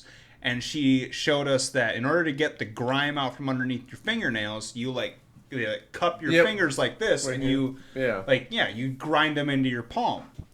I don't think you will ever be able to do that enough to get shit out of it. Whether it is just the visuals of it or the actual fucking devil bacteria that is left behind in it. I will not be satisfied until the tips of my fingers are sanded off. Honestly, it's like I'm gonna rub it so hard that I hope the calluses grind my fingernails down to a concerning level. That's still how I wash my hands too. Oh yeah, me too. I do that every time because like you just can't help but think, and it's just like fuck no, and like I've had it where like my hands raw because like whatever the fuck I did that day, and I'm like fucking just going to town, just fucking trying to clean. You know what that makes me think of though? Oh man, what the fuck do women with fake nails do? How do you wash your hands? Women, get in the comments. Tell me, what do you do when you wash your hands if you got them fucking long ass fingernails? Because I know that if you do that shit hard, one, you're not even washing like the tips of your fingers. You're just scraping nails into your fucking hand. So how do you clean underneath your nails? Because they, especially the long ones, they'll do the tap thing. They're touching everything. Yeah, but they're always doing like that. Yeah, yeah. They have to use their phone like this. Maybe not much gets in there. Maybe that's the point. It's enough of a shield where you're not scraping. They don't. When I don't cut my nails for a while, I get concerned with how much dirt gets stuck underneath them. So, I'm quite sure that I'm just gonna bring up that convict. I mean, maybe they shit and don't wipe. What? Again, wild. Yeah. That makes me think twice about every woman now. Honestly, any woman is one road rage incident away from shitting on your car. Just remember. Yes. But then they don't wipe, so they don't have to worry about getting any under their fingernails. Every person. So if you see you're driving next to a Camaro, watch yourself. I'll fucking do it. All I'm saying is that video didn't really show a lot very well, so she might have just used that fucking headlight as toilet paper. So I'm not saying it's good toilet paper, but Jesus Christ. I need 2-ply. I do. I was gonna say you have high quality toilet paper in there. I appreciate you. Right? I think it's fucking 3-ply. It's fucking cotton. What is that shit? Just Angel Soft. Angel Soft's a good brand. Yeah. Okay. Fucking take a nap in there. Angel Soft is the good brand for people that make a normal amount of fucking money. Since we're talking about this, all right. How do you wipe your ass? Front to back, I'm back so to front. glad. Okay, so I went out of my way to get a bidet. All right, if you've ever been overseas, you've been to other countries, specifically the Asian countries. Specifically Asian countries. Bidets I know are Japan great. has bidets for you sure. You can go to Menards, you can go to Walmart, you can go wherever. $60, $40 for a fucking install yourself bidet. I can't wait to go home to use my bidet, especially on the hotter days. Are you kidding? It's so luxury to the point where like maybe silver gay, I guess. I will take baby wipes, dude wipes. I buy dude wipes. I will take dude wipes to work in case I have to, just drop a deuce somewhere. You don't actually flush those, do you? Dude wipes? Yeah. Yeah. You're not. Some of them I'm at gas stations. They say they're flushable, but any plumber will tell you they're not. That's the thing. They all say that they're flushable, but they're fucking not, though. They're not. It's terrible. Anything that can both be submerged in a liquid and have that liquid be a chemical and not dissolve, not fucking flushable. Yeah. Maybe it's the... Just saying. Maybe there's chemicals in the poop that break it down. All right. Okay. I'm just going to... I don't... Off topic. I don't want your chat GPT. What does poop have? What chemicals does poop have? I don't think we need to get into this. No, we're fine. We already know ammonia's in there. There's a video where it's like a countertop. They do the cliche like bounty wipe bullshit, but it's like, okay, here's a dry bounty wipe. This is your butthole. This is a dry bounty wipe. And you get so much because that's normal toilet paper. That's what you do. All right, let's wash it first. Here's a wet wipe. And then it's a clean difference. And not only that, you feel so much better. Like, there's a hygienic feeling that is just better. That's why I will always talk about a bidet. I don't care if you want to say it's gay or whatever. I fucking love it. So, it's phenomenal. Dude, the first time and only time. It's phenomenal. It's life-changing. The first time and only time that I had ever used a bidet, it wasn't even at, like, my house or a hotel or a friend's house. It was, Jamie and I went to one of her friend's baby shower. Baby shower wasn't even at her house. It was at, like, her mom's or something. Nice. And we got there. Painting the picture. He's painting the picture. We got there, and after a little while, like, I think I had a good night of drinking, so I was having the beer shits that day. Ooh. And I was like, I need to go to the bathroom. But right before that, Jamie had gone to the bathroom, and she looked at me and she goes, "They have a bidet in there." And I looked at her and I was like, "Did you use it?" And she goes, "No." Like, she was insulted by the question. And I was like, "Okay." Don't be afraid. And then I went in there. Don't be afraid. And then I went in there and I looked at it, and I won't lie, it looked like a spaceship to me. No, yeah. I looked at all the fucking buttons on it, and I was like, I don't know what these do. They had the toilet version where it's built in. Yeah. Okay. Well, it's not actually built in, but it has, like, the control panel on the side of it, where it definitely didn't come on the toilet. It was like, you know, the attachments. Right. Yeah. Come or come? All right. All right. So I went in there, I started going to the bathroom, and I looked at it, and I was like, you know what? If I'm ever going to try to use a bidet and find out if I enjoy it, right now is the fucking time, I guess. So I hit power on. Oh, you did the stereotypical thing, didn't you? I just hit what I thought to believe was the spray button, right? And ultra. it was. I wasn't wrong. Yeah. But I pressed it, and it didn't go off. So I was like, I was kind of expecting it to be like you know, like you can just like beep beep beep beep beep beep beep. You know, you can like kind of like it's instant. You know, that's kind of how I was imagining it. Uh-huh. Not at all. Not even a little bit. No. So I pressed it, and it was like a good 15, 20 second wait, and I almost stood up, and then it just goes jet fucking blasting into my asshole. Yeah. Mm-hmm. And the thing is it was like, it wasn't centered on my asshole. Yeah. So I had to like move for a second to kind of correct it. And then when it got there, I was like, oh God, it went in a little bit, won't lie. Like, all I'm saying, pressure, little too much. But ultimately, it was like concerningly hot water also. I was almost expecting it to be like ice cold, which I would have almost been more okay with, especially when you got the runs. Yeah, it's better to be cold. So it just goes bah! It just fucking annihilates me. It sucks. And immediately I was just sitting there traumatized on the toilet, and I walk back out to a party of 60 fucking people in the living room. After you've been violated. Just fucking traumatized. You've been violated by a robot. And Jamie looks at me and she's just like, "Are you okay?" And I go, "I used the bidet." And she just goes, "You did?" And I was like, "Yeah." And she goes, "What did you think?" And I was like, I just picture you saying it like a victim, just like, I used the bidet. Yeah, like, he's all quiet. Like the only way that I could describe it is it gave me the same sensation that you get when you find out you were roofied. Like it was just like you were like, I don't remember what just happened, but I wasn't okay with it.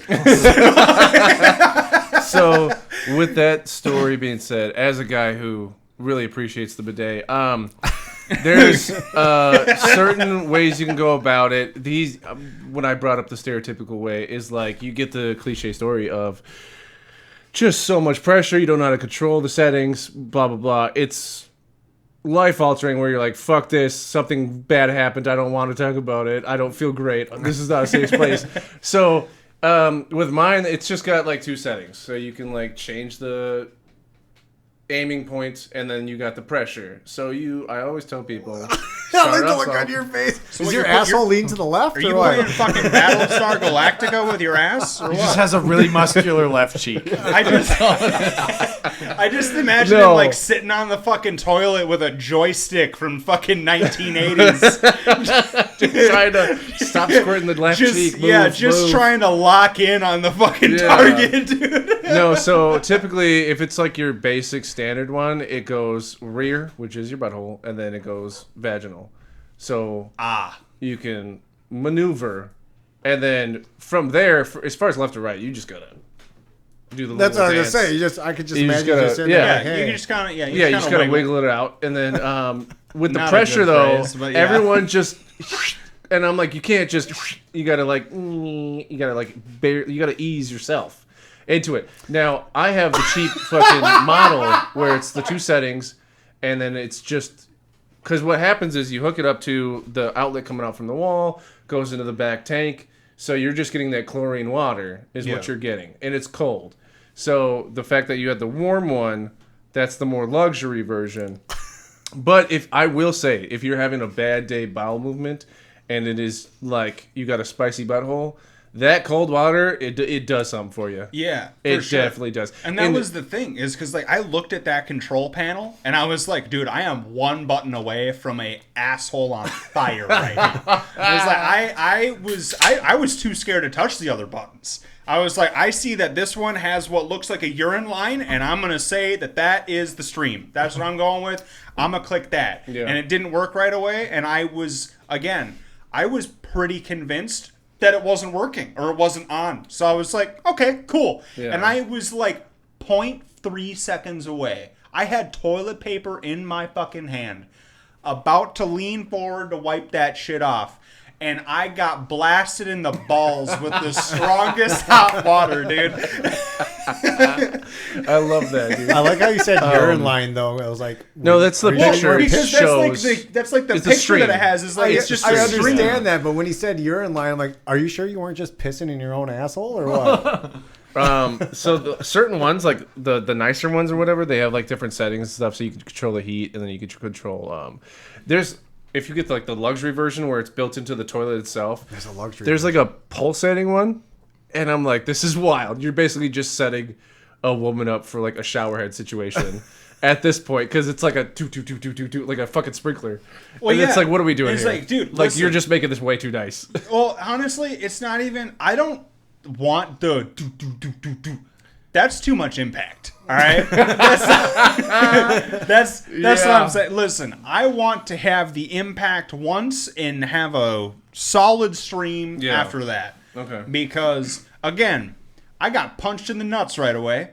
Yeah. So all I'm saying is, if I turn that shit on and I'm not ready for it, and I get fucking just fucking rocked in the nuts multiple times, not a good time. No, I get it. Not a good time.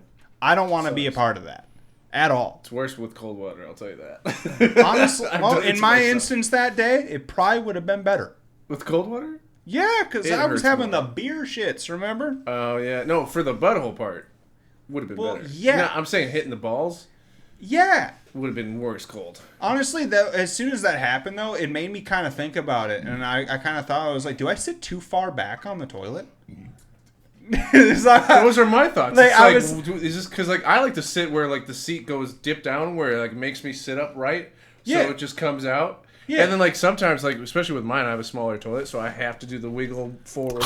Well, yeah, and I gotta like aim it just right. See, that just it's like whenever I go to like it just brings me back to like whenever I was in high school or anything, and you went to the toilets there, and the toilets are longer.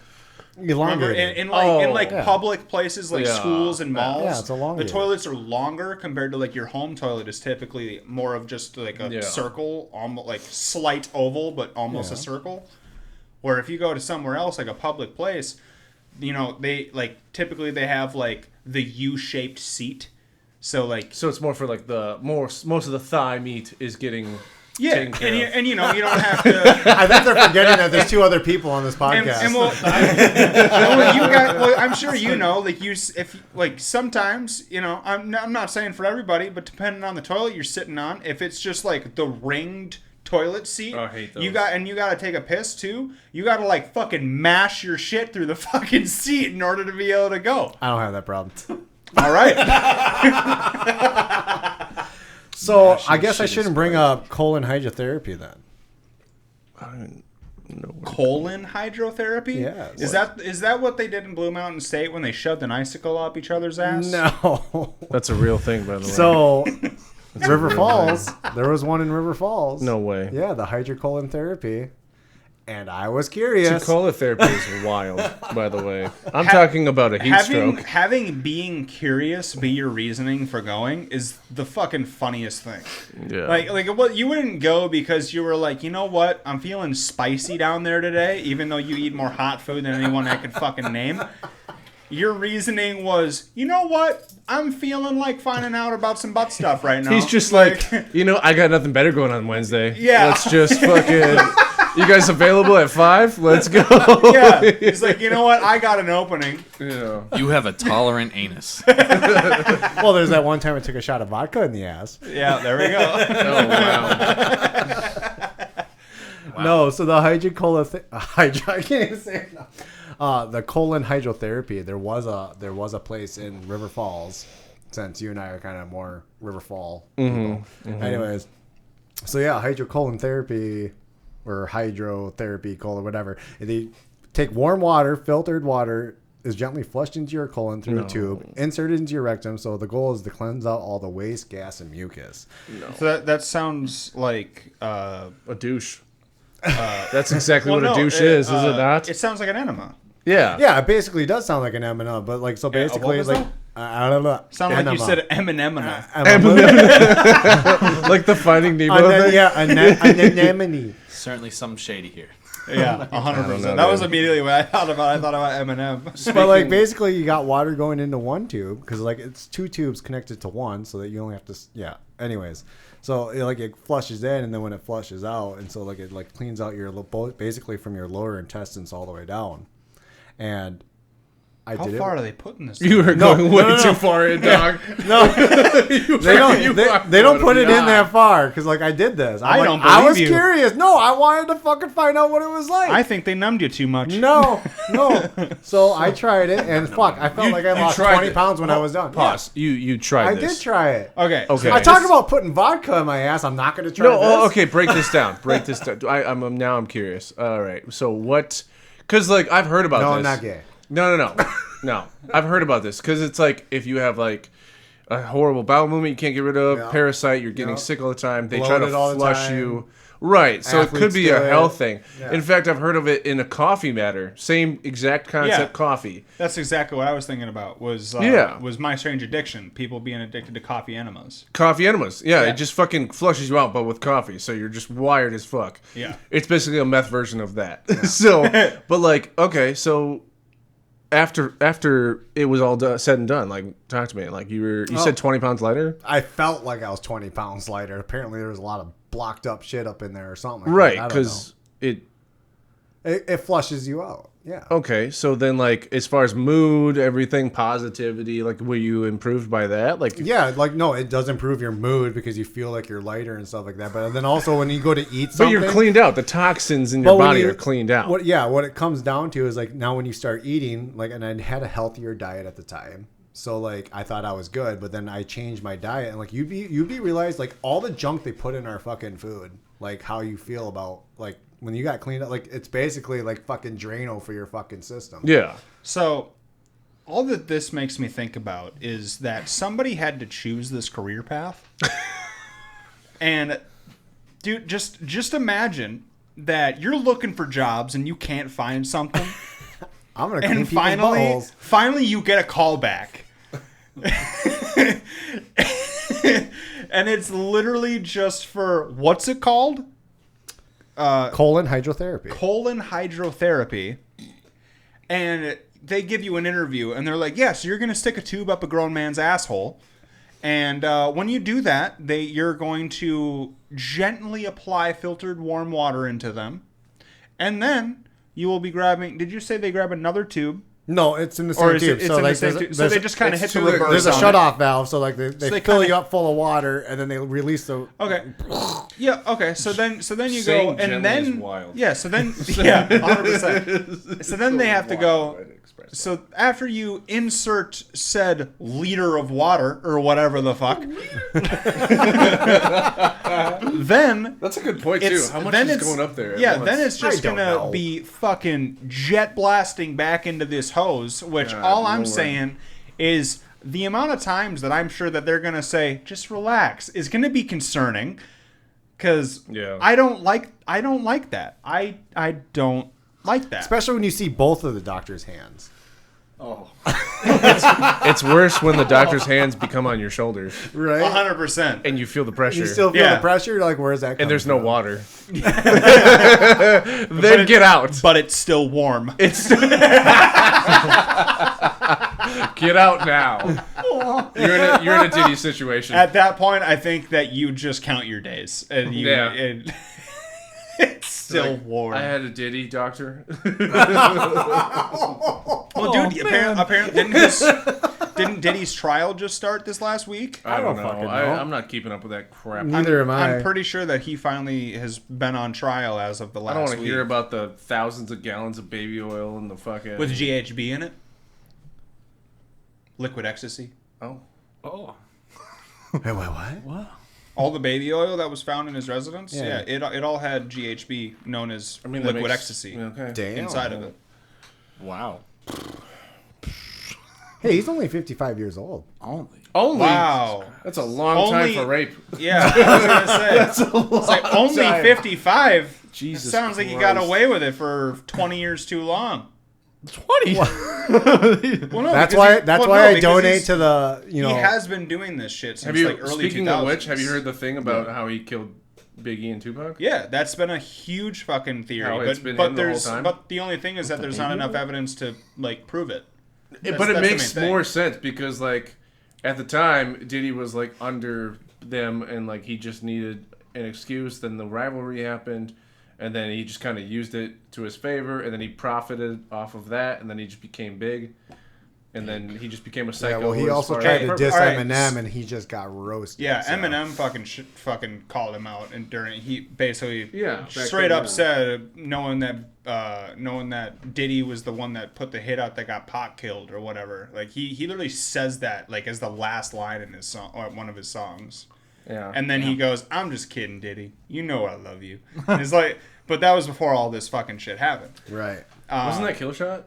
I think it might have been. Yeah. Yeah, it was Killshot. But regardless, it's the fact that let me point it out this way.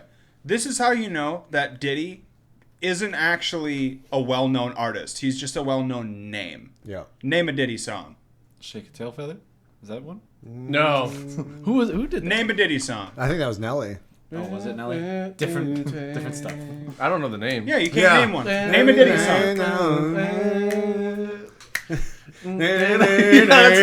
That's Diddy though. That is Diddy. But that's just proving my point though, is that you can't even name a song from him.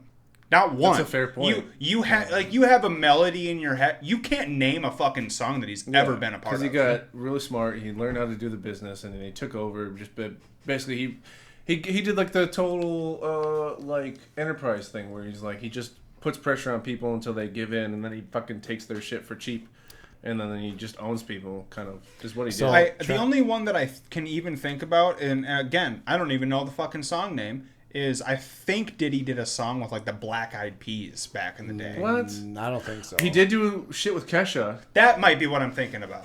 Okay. I think it might be the he Kesha was one. in a Kesha song, TikTok. But he was he didn't really mention it. Yeah. Well, and then he said something. Kesha changed the fucking lyrics for that song now. Yeah. She Like, I don't remember what she changed it to, but she just stopped with it. Like, she just kind of cut it out. I don't think she did. I think the studio did because she doesn't have control of her music. No, she did. No, she did. Yeah, because I was like gonna hate on Kesha. I was like, you knew the whole time? Because like the whole J-Lo thing and the Beyonce thing with him.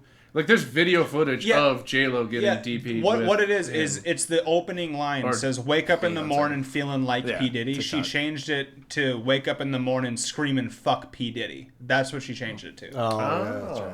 Well, that was her line. Well, Eminem's line in that song, Kill Shot, was, the day you put out a hit, the day Diddy admits that he put the hit out on Pac.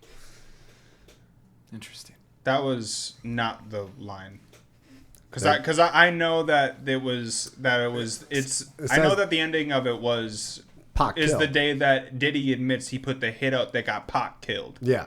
Okay. Sorry, I messed that up. The day you put out a hit, the day Diddy admits that he put the hit out that got Pac killed. Yeah. Okay. Yeah. Wow. That sounds. I'm not Eminem, so I can't fucking blah blah blah blah. Yeah, you can't read apparently. So, but I can't either. So that's not even an top insult. to bottom, left to right, group words together, it makes a sentence. So. Okay, well, now that Eddie's here and I know that he's seen it, I want to bring this up again. The live action Snow White movie. Fuck no, dude. Didn't we talk about this in the last podcast? We talked about it, but Eddie's actually seen it. Yeah, okay. You actually went to the theater and you actually saw it. So you walked out. At the time, I was with a person who loves Disney, any child movie, whatever. Yeah. Wanted to go so bad. I was like, all right, let's go.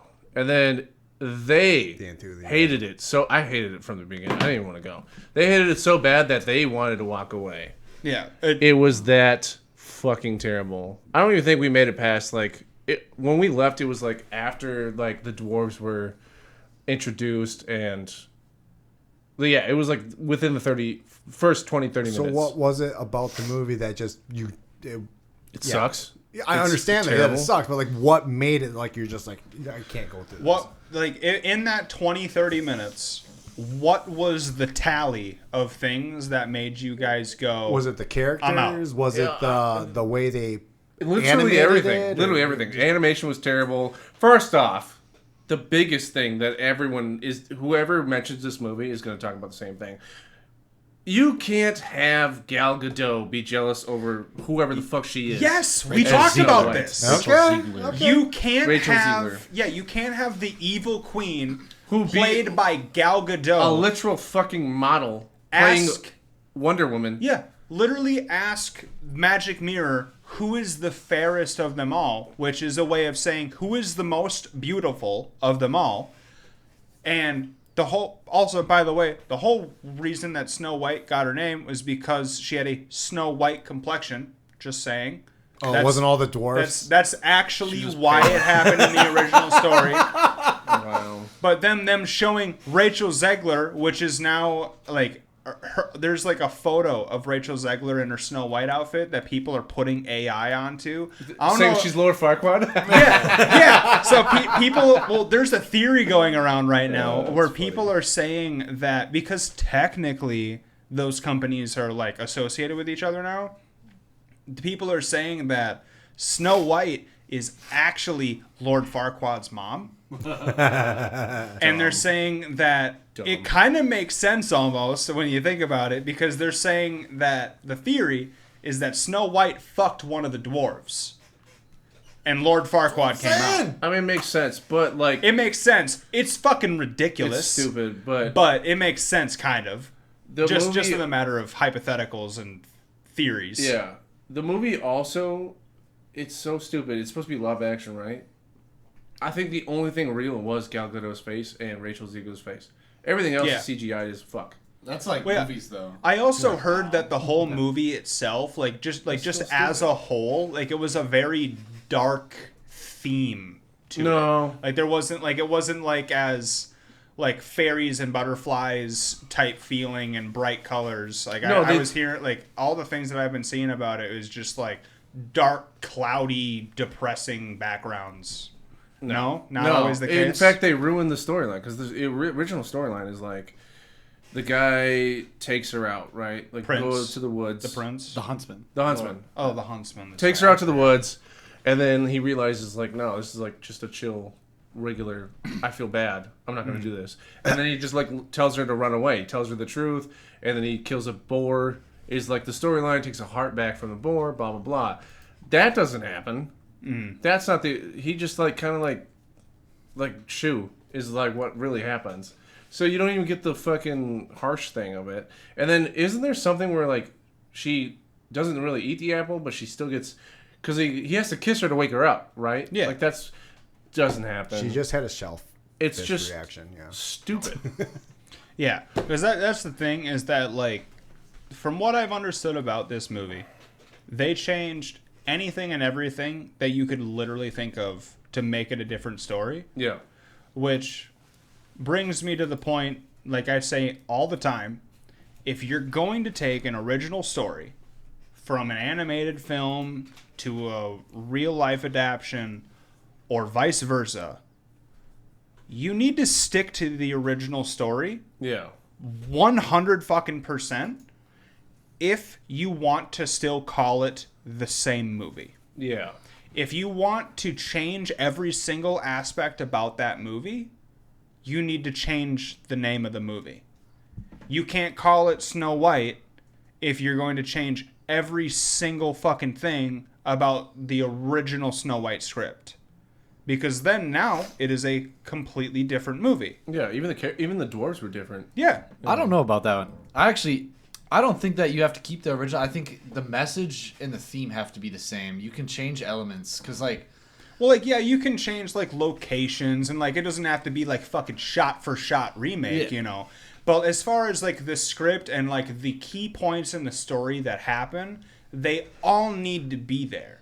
And if those key points aren't there, you can tell because typically those key points had a domino effect to a later point in the story. And like how they basically erased the prince in it, the entire movie is gone without the prince being there to wake Snow White up from eating an apple. But it's also so stupid because if you watched, I don't know, I forgot how far I got, but basically it's kind of like a whole. It reminded me of the Alice in Wonderland with like Johnny Depp in it. No, the whole Bellatrix, the character.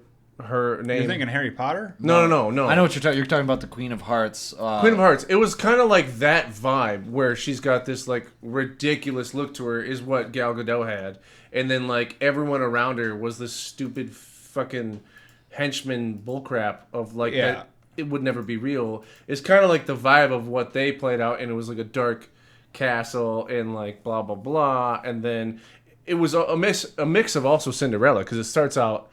Snow White is happy with her dad, and then her dad passes away. But before he passes away, it was Gal Gadot's character, the queen, like meets him, then kills him off to get all the benefit, and then she's ruling, and then it's kind of like it turns into the Queen of Hearts situation, and it's like just so ridiculous. All the CGI is so stupid. Yeah, and it's like you got like 3 movies in one, and it's not even what the Snow White is. And it's just, I don't know. I just thought it was so stupid. And I was like, why are we even here? Like, it wasn't even worth the fucking popcorn. Honestly. Popcorn was cheaper that day, too. Yeah. They, like, did a special. Of all things. So it was like $8 for a jumbo popcorn. Well, the thing is that, like, I'm pretty sure that the opening weekend for that movie was the most that the movie made the entire time. Like, didn't they make like not even a quarter of what they spent? Yeah, they didn't even like break like a third of what their budget was for the movie because they actually lied to the public about what the budget was for the film originally. Because originally they said that the budget was only like $120 million or some shit, and opening weekend it made like $111 million, which still didn't. In those standards, still didn't break like profit. Yeah. And then they later announced that that they actually lied about it, and that the real budget for it was like $320 million. So they actually lost more than half the fucking money than they spent on it. Yeah. which is fucking stupid. Well, I mean, there's movies that have flops. I mean, according to ChatGPT, it had a 44% critic review on. Critics don't matter. I understand that, but I'm just saying. There's not a single critic's review out there that will ever deter me or convince me to go and see a movie. 100%. I think critic reviews matter on movies that are like you're really not sure. Like, you remember when Hardcore Henry came out? I was super excited. That's that first-person action film. I was super excited to see that, but the critic reviews were very meh, and I was not okay. I wasn't super excited. I was very on the fence, but because the reviews were meh, I was like, I'll wait till it goes to streaming. You know that. So like, right. I think that's where critic reviews. But movies like the Thunderbolts that just came out, people are gonna fucking see it. Like that's it. Yeah. But. Yeah. But I mean, all I was just trying to bring up was that you'd be surprised the audience reaction was more positive at 71%. Exactly, and that's the thing is because like critics are that's what they are. They're critics. They critique every tiny, stupid, small, minuscule thing, and they're like, oh well, her fingernails were red and they weren't white like they're supposed to be, and it's like just stupid little shit like that will make them be like, it's a 1 instead of a 4. Like, so it's like that's Bronze star. That's why I like every time that like we look up a movie and we go to like IMDb or whatever, whatever the fucking rating site is, almost always the critic score is stupendously less than the average person's score. Every movie sucks. Speaking of which, wasn't Rotten Tomatoes considered like That's the other one I was thinking. Because about. Rotten Tomatoes was like pretty equal to how you felt about what the rating actually gave, because it was like pretty. Rotten Tomatoes. Rotten Tomatoes isn't a rating. Yeah, Rotten Tomatoes is. I thought they were like pretty fair. So Rotten Tomatoes, all Rotten Tomatoes is a ratio of whether somebody thought it was worth going to or not going to. So like when you see a movie at 60%, that just means 60% of critics said go see it. There's because like movies like Mortal Kombat, the new Mortal Kombat that came out, like critics rate if it was like they look at the movie, they look at pacing, they look at like all like the cinematic stuff, and they'll be like, oh, that wasn't that great. They don't see it like it's a fun fucking movie. Yeah. Mortal Kombat's a fun movie. They don't care about that. They just look at the movie like, oh, well, the pacing here, the acting here, and this stuff. Which, albeit, that's part of the art. Like, that's fine. Yeah. But, like, yeah, Rotten Tomatoes, they're like, was this a positive or a negative review? And it's like, Gotcha. okay, critics said right. 62% of these thought it was positive. Yeah, okay. I get that for sure. It's better gauge than that. Yeah. Speaking of movies, though, I do have movie. I have 4 movie trivia. Kind of. It's a discussion for you guys to figure out. Oh boy. Okay. What do you got? It's it's pretty good. So like you guys can discuss. So what it is, I'm gonna give you guys an actor, and I'm gonna say 4 actors that they have been in movies with. You have to tell me the actor they have not had a movie with, or a fun game. Movie or TV show. All right, I'm gonna just in a film. I think I understand, bro. So let's go. Can we just pee first though? Make it happen. We can take a break. Jesus, bro. Why don't we wrap this up? This will be the last thing, and then we'll wrap her up for the day. My bad. All right. So the first actor is Michael B. Jordan, right? So I'm gonna say 4 actors. You guys, you can discuss among, and you tell me the actor they have not been with. So first off, Bill Cosby is the first actor. Second actor is Zac Efron. Then Brie Larson, and then Denzel Washington. So out of the 4, we have to say who would not have worked with each other. Who has Michael B. Jordan not worked with in a movie? So of that, Bill Cosby. Bill Cosby. Yeah. Well, movie or TV show. So Bill Cosby. You guys want to discuss it first, or are you guys? So say the list again. So who has Michael B. Jordan not worked with? Bill Cosby, Zac Efron, Brie Larson, and Denzel Washington. So I'm going to say Bill Cosby because isn't Michael B. Jordan? I don't know him that well, but he's a younger actor. Isn't Michael B. Jordan is the guy that played the villain in the Black Panther movie. Bill Cosby. Younger. I would have to say Bill Cosby. Yeah. Because he was in fucking jail before Michael B. Jordan like really got a name for himself. And like, yeah, I don't know the history because like maybe he was in a Larson. commercial with him or something. I know for a fact there's a movie that I absolutely love where Michael B. Jordan, Miles Teller, Zac Efron are a phenomenal trio. So I know they've worked together. I just can't think of... It could be a possibility where maybe in his younger career he was with Bill Cosby at some point. I'm going to say Brie Larson. So You're all wrong. He was in one episode of the Cosby Show. What? No He was in way. one episode of Which the Cosby one? Show, which I was just yeah. But yeah, he was in one episode of the Cosby Show. He was in a great movie with Brie Larson called Just Mercy. It's a great movie. Love it. Jamie Foxx is amazing. The one he's never had a movie with Denzel Washington. Really? That was my Zac second Efron. pick. Damn it. That awkward moment is the movie. Awkward you're talking Moment is about. a phenomenal movie. Super funny. Great Yeah. guy movie. It's Great funny. guy movie. My second pick after About Cosby was going to be Denzel, but I haven't seen enough things with Michael B. Jordan or haven't seen enough things with him in it that I noticed him in it. Yeah. Because, when you start out acting, you typically playing smaller roles or whatever. Yeah. Just like most people forget that Michael B. Jordan was one of the main characters in Chronicle. Yeah, he was. With Really? Dane Never seen DeHaan. With It's an Miles amazing Teller. Miles Teller was one of those guys. No, wasn't it? that was I'm thinking Project X on that one. Yeah. That's a good one though. I like that. 'Cause, Yeah, like it's I true. mean, same with Trent. I was guessing Denzel after that. For What's the probably next same one? reasons. So this next one is for Tom Cruise. Oh, so boy. who has he worked with? Who has he worked with? So who has he not? Same Okay, same okay, thing. okay. I'm gonna say 4 actors. You tell me who he has not Tom worked Cruise, not. with. Okay. So Emily Blunt is the first one.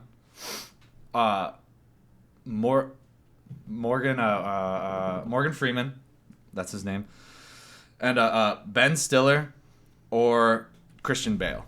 Which one of those 4 actors has he not worked with? I can repeat them: Emily Blunt, Morgan Freeman, Ben Stiller, and Christian Bale.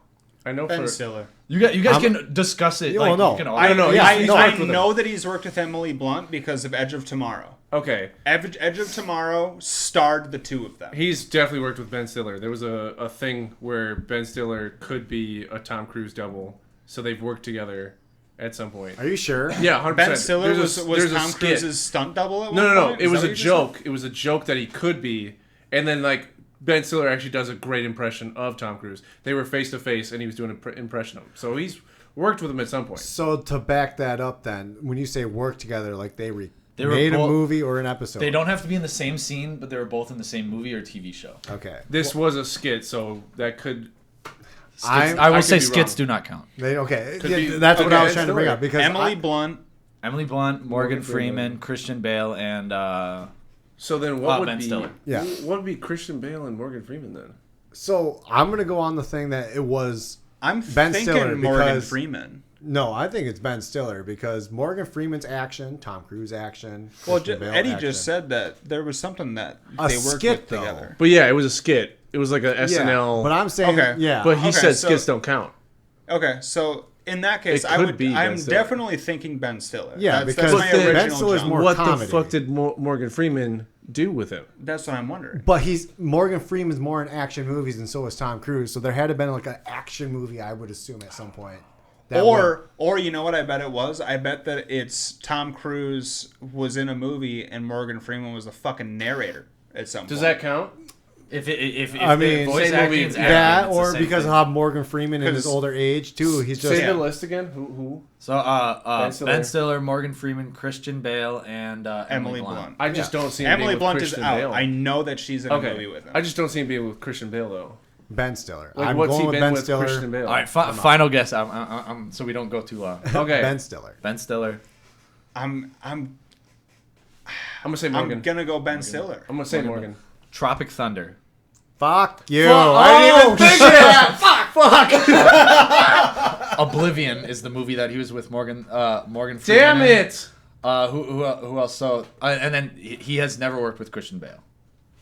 That's what it No, was. as Yeah. soon as you said it, because like, Tom fuck. Cruise was Yeah, the guy yeah, yelling, he was the fucking movie producer. "I will fucking mass murder you." Yeah. Shit. That was a good one. Ben Stiller directed that movie, right? So the answer was The Christian Bale. Christian Bale. I Okay. totally like. I Damn was it. going off as just their overall roles in movies. Damn it. Damn, that was Christian Bale was my second too. That was 'cause good. We ruled everybody else out. That was good.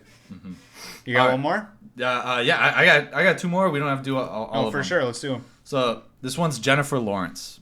Who has she not worked with? So first off, Matthew Broderick. And I can kind of, if you don't know the actor, I can kind of explain. That one. Matthew Broderick. Who's that? Ferris Bueller's Day Off. Okay. Okay. Main actor? Yeah, main actor in Ferris. So Matthew Broderick, Louis C.K., popular comedian. Nicholas Hoult. Who is that? Nicholas Hoult. He plays Lex Luthor in the new Superman movie. He was in Warm Bodies. Two and a Half Men. He's the brother. No. Not that Lex Luthor. Nicholas Hoult. Here we I'm go. sorry. Yeah. So that's Nicholas Hoult. Nicholas Hoult. Oh, I'm thinking of the show. The show, he's Lex Luthor. And the last person is Ryan Reynolds. Ryan Reynolds. So who is Jennifer Lawrence not working with? So Ryan Reynolds, Nicholas Hoult, Matthew Broderick, or Louis C.K.? Can you just do Matthew Broderick? I just want to see the face. I just need to see it. Boy, this is like a different version of Convicts. Like, okay, that actor looks like they could have done something with another actor or actress. Okay. Fuck, that's a toughie. I'm going Ryan Reynolds because I don't know all these names in other movies, and Ryan Reynolds, I think, is like a more popular actor compared to these other three. I mean, Jennifer Lawrence is popular. Don't get me wrong. Like I'm leaning the Ryan Reynolds route. I'm just leaning Ryan Reynolds. Ryan Reynolds is, if I'm not mistaken, a little bit older than Jennifer Lawrence. I'm gonna say Matthew. And Ryan Reynolds, you know, as of like 2010-ish, around there was when his name really started to take off. Right. Jennifer Lawrence was a couple years after that with Hunger Games, I do believe. Yep. Mm-hmm. So I'm thinking Ryan Reynolds. I'm thinking Ryan Reynolds. I'm saying Matt. So No Hard Feelings is the movie Matthew Broderick was in, and it was Ryan Reynolds. Yeah! And Louis C.K. after he was like an extra in a movie, and who's the other actor I mentioned? Matthew Broderick. Oh, Nicholas Hoult. She was in X-Men with, because he played Beast. Yeah. Well, and you weren't gonna see that because Beast is all X-Men for sure. All right, so last one we're gonna do is Ryan Gosling. So, okay, who has worked with Ryan Gosling? All right, who hasn't? Who hasn't? Yeah. So first, Tom Hanks, Chris Evans, Harrison Ford, and Josh Brolin. I know Chris Evans has worked with Ryan Gosling because they did a movie very recently together, and it was a Netflix-only movie. Oh, I haven't seen that yet. Chris Evans played the villain in it against Ryan Gosling. Yeah. I can't remember the name of it, but it's I like know some that, spy thing. Yeah. I know that those two have worked together. Who are so the it's other not ones? Chris Evans. Josh Brolin. Josh Brolin, Chris Evans, Tom Hanks, and Harrison Ford. Harrison Ford. I think he worked with Harrison Ford. And I this just is have this Ryan picture Reynolds. of a scene in my head Not where Ryan Reynolds. Ryan Gosling. Harrison Ford is like a president or something like that, or CEO or something like that, and Gosling, like I think he worked with Harrison Ford. Gosling was a child actor though. At some point, he could have been with Tom. One more time with the name. So we had Harrison Ford. Yep. Tom Hanks. Chris Evans. Chris Evans. And he's so we think Chris Evans and Harrison Ford for sure he've worked with. And Josh Brolin. So Josh Brolin is the one that I'm on the edge right now. Yeah. I don't think Josh Brolin. I think that I'm gonna have to go with that. Josh Brolin, is that the No Country for Old Men? Josh Brolin is the and guy he's also Thanos from. Yeah. He played Thanos and he played Cable from the Deadpool movies. Yep. I think it's Josh. Yeah, I think it's I'm Josh gonna Brolin. go with that route too, just because I'm going off of luck here. So The Gray Man is the Netflix movie that Ryan Gosling and Chris Evans where that's the spy movie. That's what I was thinking of. He did work with Harrison Ford, but not Harrison Ford didn't play a president. It was Blade Runner 2049. I knew I just had a scene in my head. All right. That he worked with Harrison Ford. He has never worked with Tom. Damn Hanks. it! He worked with Josh Brolin in a movie that was very subpar. It's called Gangster Squad. So he never worked with Tom Hanks. Huh? Never worked with Tom Fuck, Hanks. dude. Damn.